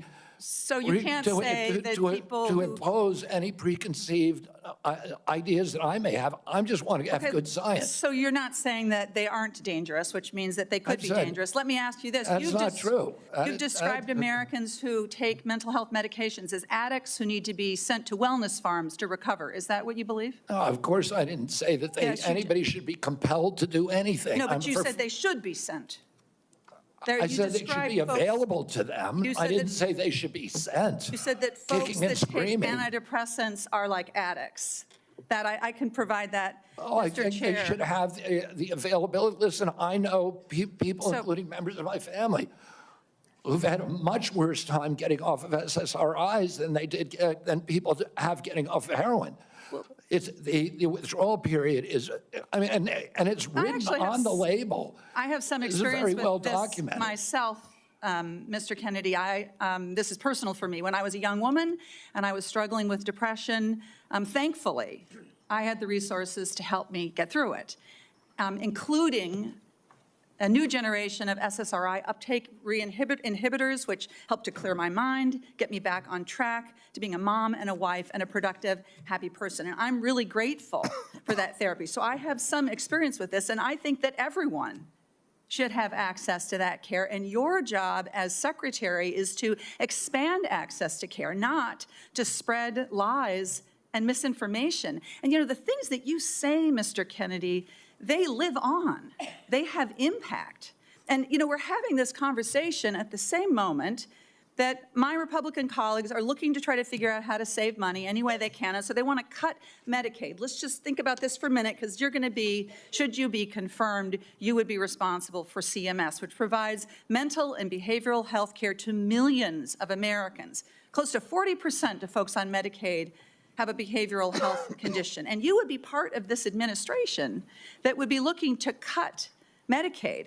So, Mr. Kennedy, these statements that you've made linking antidepressants to school shootings, they reinforce the stigma that people who experience mental health every day face every single day. And I'm very concerned that this is another example of your record of sharing false and misleading information that actually really hurts people. Senator, you're Thank you, mischaracterizing my statements. I am only putting into the record what you have said, Mr. Kennedy. You're mischaracterizing my statements, and I'm happy that you had a good experience on SSRIs. Many Americans have very good experience on it. Others have That not. would be an issue between them and their physicians, and not for And the future exactly. head of HHS to be just putting out misinformation Exactly. about the dangers of SSRIs and other antidepressant medication, spreading the stigma and the fear that we're actually trying to overcome. Do you think physicians, when they make that prescription, ought to have access to good science? Of course they do, and Right, I don't that's all think I that- believe too. And you and I are in agreement, Senator. And to your point that you made when you made these statements, it was not based on good science. I don't know what it was based on. I was saying the science needed to be done. I was saying these are potential culprits. We're coterminous, and I named other things. I said video games. I said social media. I said SSRIs. SSRIs have a black box warning of suicidal, homicidal behavior. Mr. Chair, I will submit to the chair the information that I have about what Mr. Kennedy has said of linking antidepressants to school shootings. Thank you. Senator Young. Thank you, Mr. Chairman. Good to see you, Mr. Kennedy.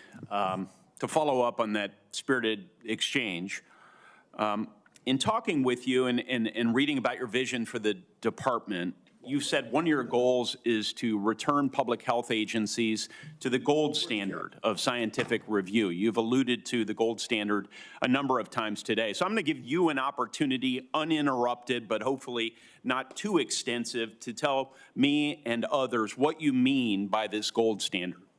The gold standard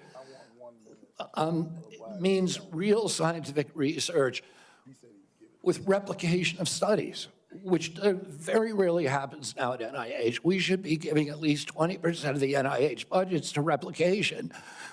We should make sure that all the science is published with the raw data. We should make sure that the peer reviews are also published. And I'll give you a quick example. 20 years ago, NIH scientists did a study on Alzheimer's, which they said it was caused by amyloid plaque. After that, NIH shut down studies of any other hypothesis. 20 years later, we now know that those studies were fraudulent. NIH has funded 800 studies on a fraudulent hypothesis, and we've lost 20 years in figuring out a cure for Alzheimer's. And that's just one example. I could give you hundreds. We need to end that. We need to end the old boy system. We need to have replicatable science and be completely transparent about raw data. Thank you, sir. In recent years, particularly during the COVID pandemic, there's been a lot of skepticism about our public health institutions. Some of this, I would say, is warranted, but it's now created a pervasive lack of trust from the public that these institutions are acting in bad faith or failing to act in objective criteria, failing, in short, to act in the best interests of the public. If confirmed, Mr. Kennedy, how will you work to regain the public's trust? I suspect it'll take some time in these important public health institutions. Through radical transparency, I'm going to make the reason people don't trust the public health agencies is because they haven't been trustworthy. And you gave the example of COVID. At the beginning of COVID, everybody was rushing to get that vaccine. We had over a 90% vaccination uptake. Yes, sir. CDC's most recent recommendation is that Americans take the 8th booster. Only 23% of Americans are complying. That means 77% of Americans no longer trust CDC, and that is the problem. Yes, sir. In the absence of full information, might it, I think agree with you, but I want your response. Might it make sense to share that absence of full information with the American people, that uncertainty? I think one of the things by observation and experience that I saw during the pandemic, because we had certain prominent doctors appear on television and indicate, no, you absolutely must not wear a mask. 2 weeks later, it's yes, you must wear a mask. But they were certain.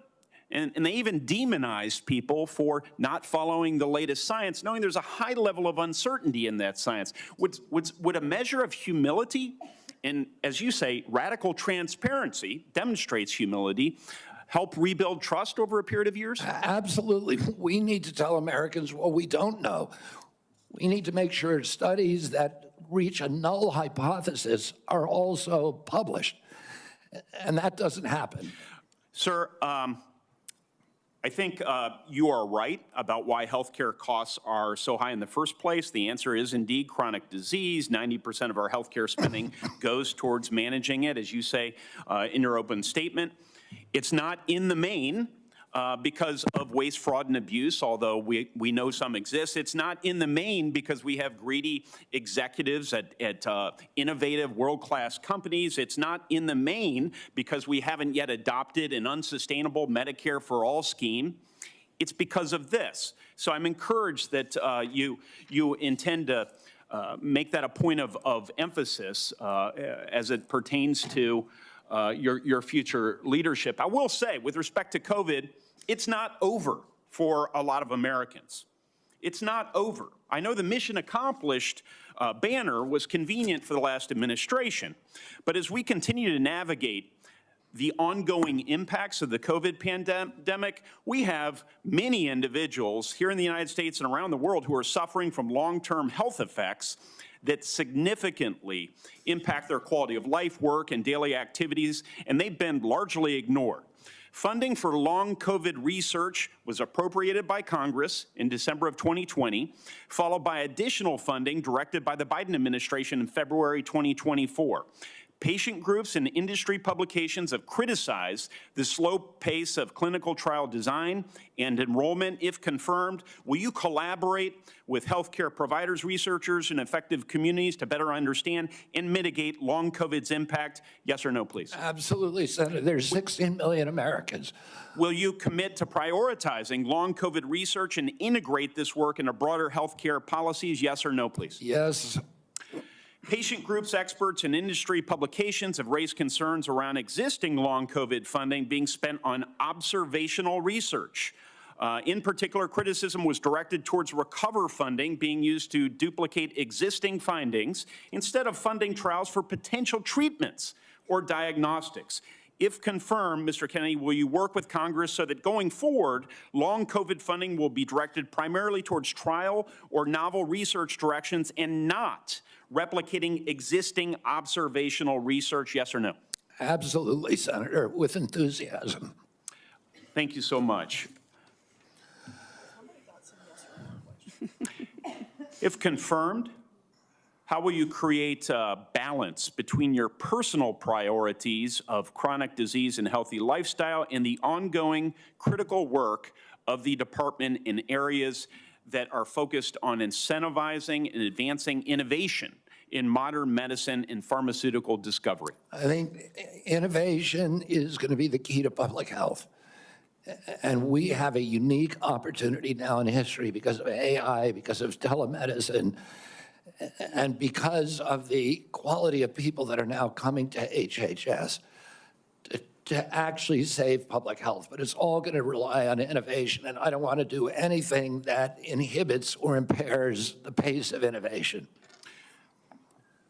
That's encouraging. From approving AI algorithms to determining Medicare coverage, we certainly need more innovation, and we need good people in the department to assist with that effort. So I'll follow up with a question about how you're going to attract and retain good people. Thank you, Chairman. Sorry to shut you down a little faster than I did the others, Senator. And we are up against a vote deadline here, and we have one more senator who gets his full time. I hope you'll keep it as close to 5 minutes as you can, Senator Welch. And then I've promised Senator Wyden, 5 more minutes? To be divided 1 minute with my colleagues getting 1 minute. And then if we can do that, we can get over to vote before they call the vote on the floor.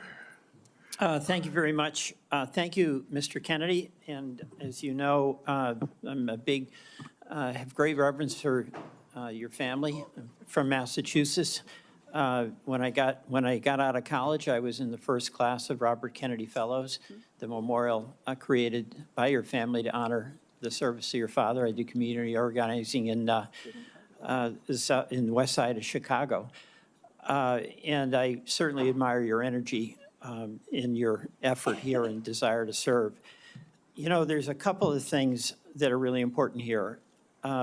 This is not just about a debate on vaccines. It's a debate about the qualifications, experience, and priorities as to the person that will head Health and Human Services. And it's not just about what your answers are today or what the questions are. It obviously has a lot to do with your whole record and your whole history. You know, your sister in her letter, or pardon me, your cousin in her letter said, you've always been charismatic, able to attract others through the strength of your personality, willingness to take risk and break rules. That's, I guess, an attribute, but it can be a danger. The question I fundamentally have is whether your willingness to disrupt and maybe break rules is going to be dangerous and destructive. The character questions we didn't go into here, but there's some sketchy things you've acknowledged. Your history with heroin, you've gotten over that. But there's incidents that do, I think, concern the question of whether the stability is there to be in charge of this major organization. And that's compounded by my concern that you don't have any experience managing a large organization, that you don't have any experience in government. So those are things that have to be taken into account. But the issue for me is also priorities. A lot of your engagement in health has been on vaccines, big important issue. You actually disagreed, as I understand it, with President Trump about Operation Warp Speed. I think President Trump deserves a lot of credit for Operation Warp Speed. He knew we had to get a vaccine. And these other issues about a mask and whether you should wear it, whether when you got your groceries, the bag had to be left outside, remember that in the very beginning? Those are incidental to the core question that the president believed we had to have a vaccine. And you contested that. That worries me. That really deeply worries me. The other questions, Senator Cassidy asked you some questions about our healthcare system. I happen to believe that our healthcare system is profoundly broken. And it's not just about the chronic illnesses. That's about our diet, that's about our exercise. But we are getting premium increases in Vermont of 20% a year, 25% a year. And it's busting the bank for taxpayers, it's busting the bank for our wonderful Vermont employers who care about having health insurance that they can provide to their employees. Senator Cassidy asked you a couple of questions about how you would reform Medicaid, and I didn't hear an answer. You mentioned that you thought Medicare Advantage was good. You have a good plan. No focus on what an incredible ripoff was reported in the Wall Street Journal by United Healthcare, which was marketing Medicare Advantage and then paying doctors and nurses where they had assignments essentially to diagnose illnesses that didn't exist. So they made billions and billions of dollars. And I've seen nothing coming out of the Trump administration, and I've seen nothing coming out of your advocacy that is going after what is a rampant abuse by the insurance companies and overcharging people and not doing the job. And by the way, the United Healthcare people, when they did that, they overdiagnosed. When the person really got sick, they dumped them. They dumped them. Go to the nursing home on your own. That's a broken healthcare system. We spend the most and get the least. And I think there should be collective anger about this on both sides because all of our people are dependent on that healthcare system. And you're going to be working for a president who's on a lawless rampage right now, okay? He has done something reckless with the pardons to these cop beaters. I'm appalled by that. But that's just reckless. That's not illegal. He's impounded money. So right now, the Medicaid website went down. He's impounded money. So the community health centers that Senator Warner was talking about are up in the air as to what they can do. Do you believe that a president can impound money that has been appropriated by Congress? Senator, let me answer the question about Medicare first. I have never defended that program or the rapacious behavior by insurance companies or the PBMs. I understand that's a huge problem. And all right, I don't have time. We've got to get over to vote. So we can do this. But you've asked me 5 questions. You got to give me a chance to answer one of them. Please be brief. Yeah, I brought in, if I get confirmed, I've already appointed a general counsel. The first time in history, he's a former prosecutor who prosecuted the biggest Medicare fraud in the case in the state of West Virginia. I brought in a prosecutor for that job instead of a bureaucrat, precisely to address the important issues that you raised here. The only reason I didn't talk about these before is because I wasn't asked about them. What about, I agree with you 100%. Right, what about impounding, a president impounding money that, among other things, goes to health care? And you're saying that that's illegal? That's correct. Well, my job is to uphold the Constitution. I'm going to take an oath to uphold the Constitution, and I will administer the law and uphold the Constitution.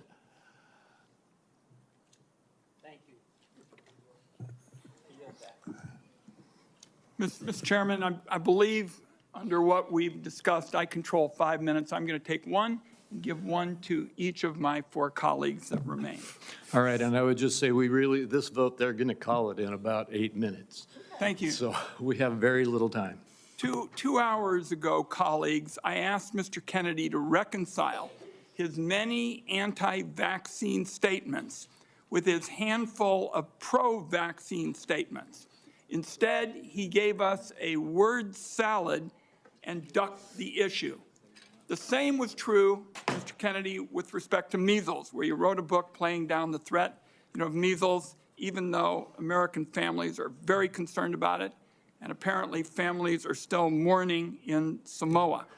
And my last point would be that Mr. Kennedy said today really wasn't about him.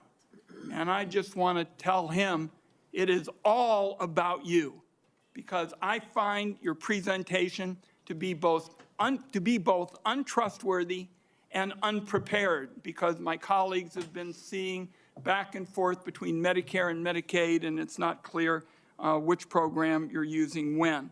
So I want colleagues to know there is a lot more information to learn about Mr. Kennedy before we vote. I'm going to urge that to my colleagues on both sides of the aisle to not make decisions on the basis of this session. I thank you for the additional time. And I guess my next minute is Senator Whitehouse, Senator Warren, and Senator Smith. And again, 1 minute each, please. There's been a lot of conversation about late-term abortions here, and I just want to make clear what Rhode Island OBGYN doctors describe as what is almost always happening when a late-term abortion is needed. It is a childbirth gone wrong. The family has painted the room, it has bought the crib, maybe even decided on the baby's name, and has gone to the hospital to welcome the new baby into their family in what is supposed to be a happy event. And then things went wrong. Then the alarms started pinging. The lights started flashing. The medical professionals started rushing in. And the question became, who lives and who dies? The mom's life is often at risk, and she may have other children she needs to care for. The baby's life may be at risk, and one or both may die.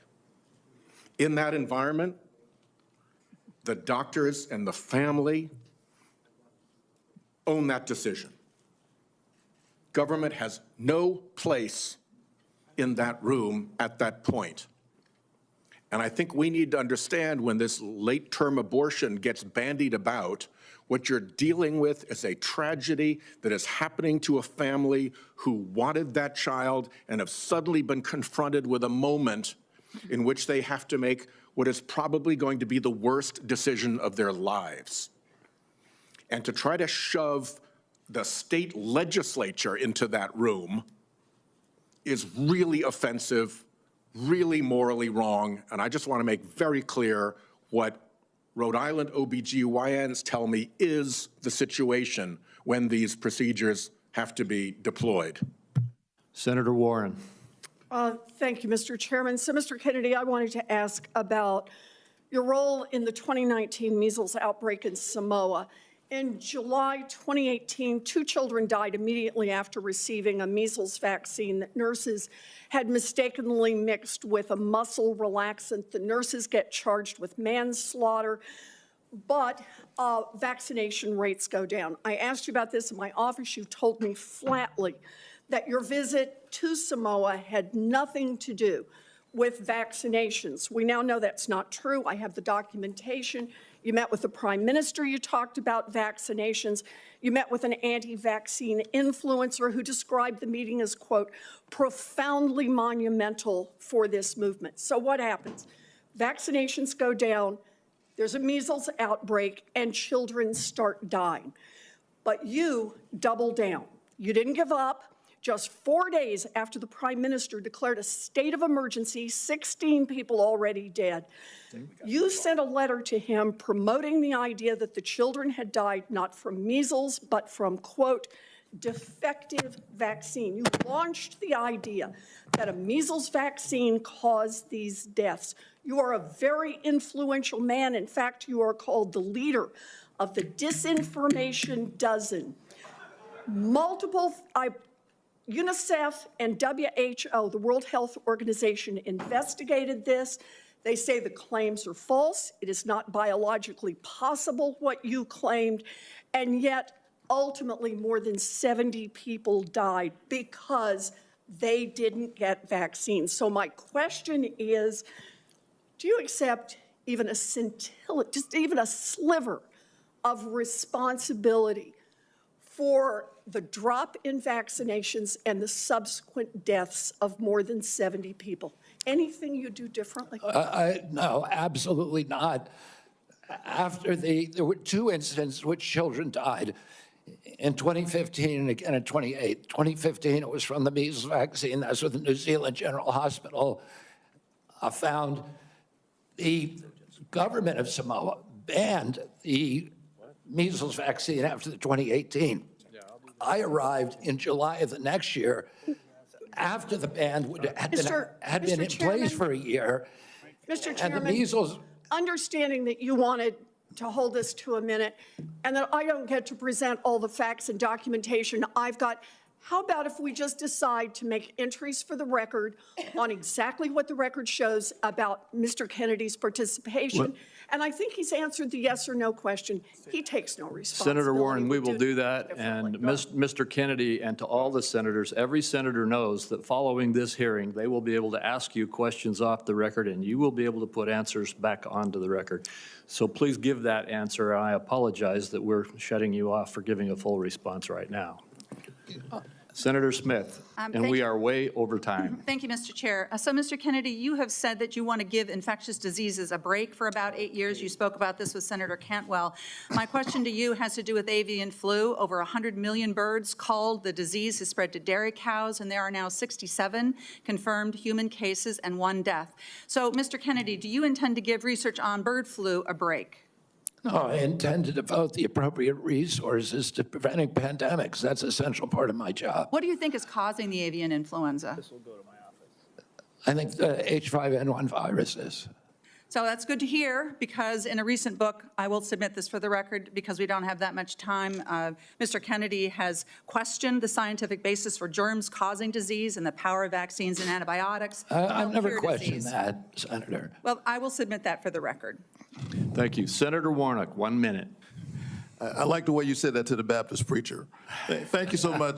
Mr. Kennedy, based on our conversations, it's my understanding that you support work requirements in Medicaid.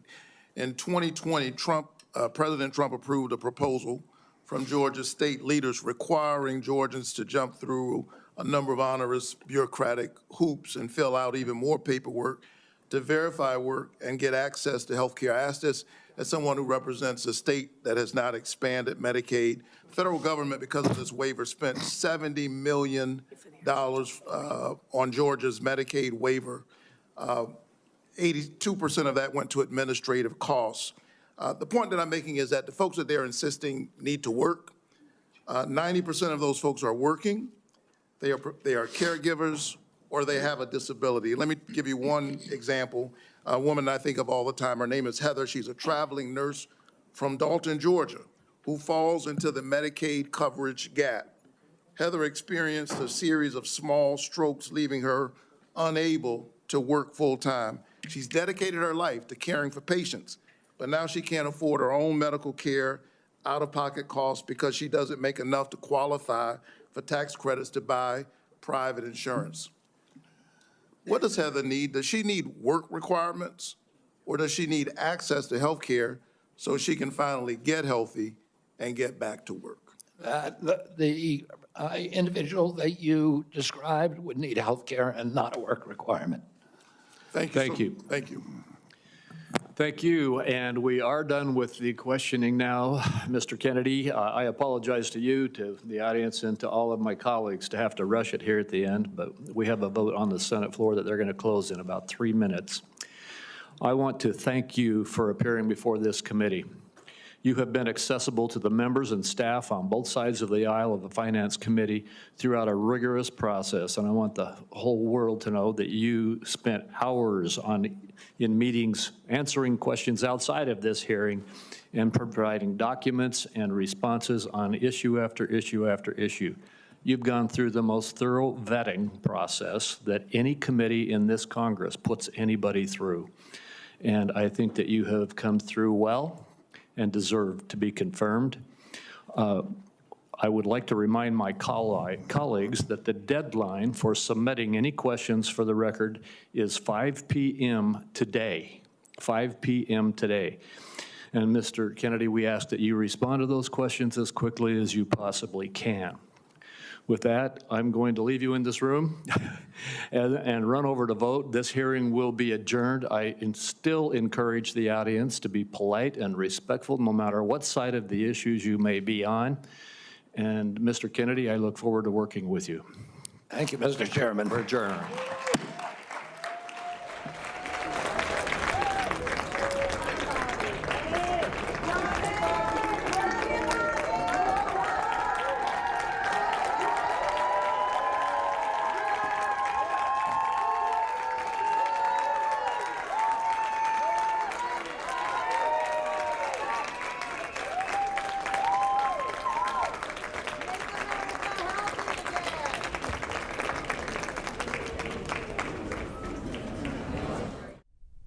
If you missed any of today's confirmation hearing for HHS Secretary nominee Robert F. Kennedy Jr., we'll air it again tonight at 9 o'clock Eastern here on C-SPAN. And tomorrow the nominee will be back on Capitol Hill for another hearing before the Senate Health Committee. That gets underway at 10 a.m. Eastern. You can watch it live on the free C-SPAN Now video app or online at cspan.org.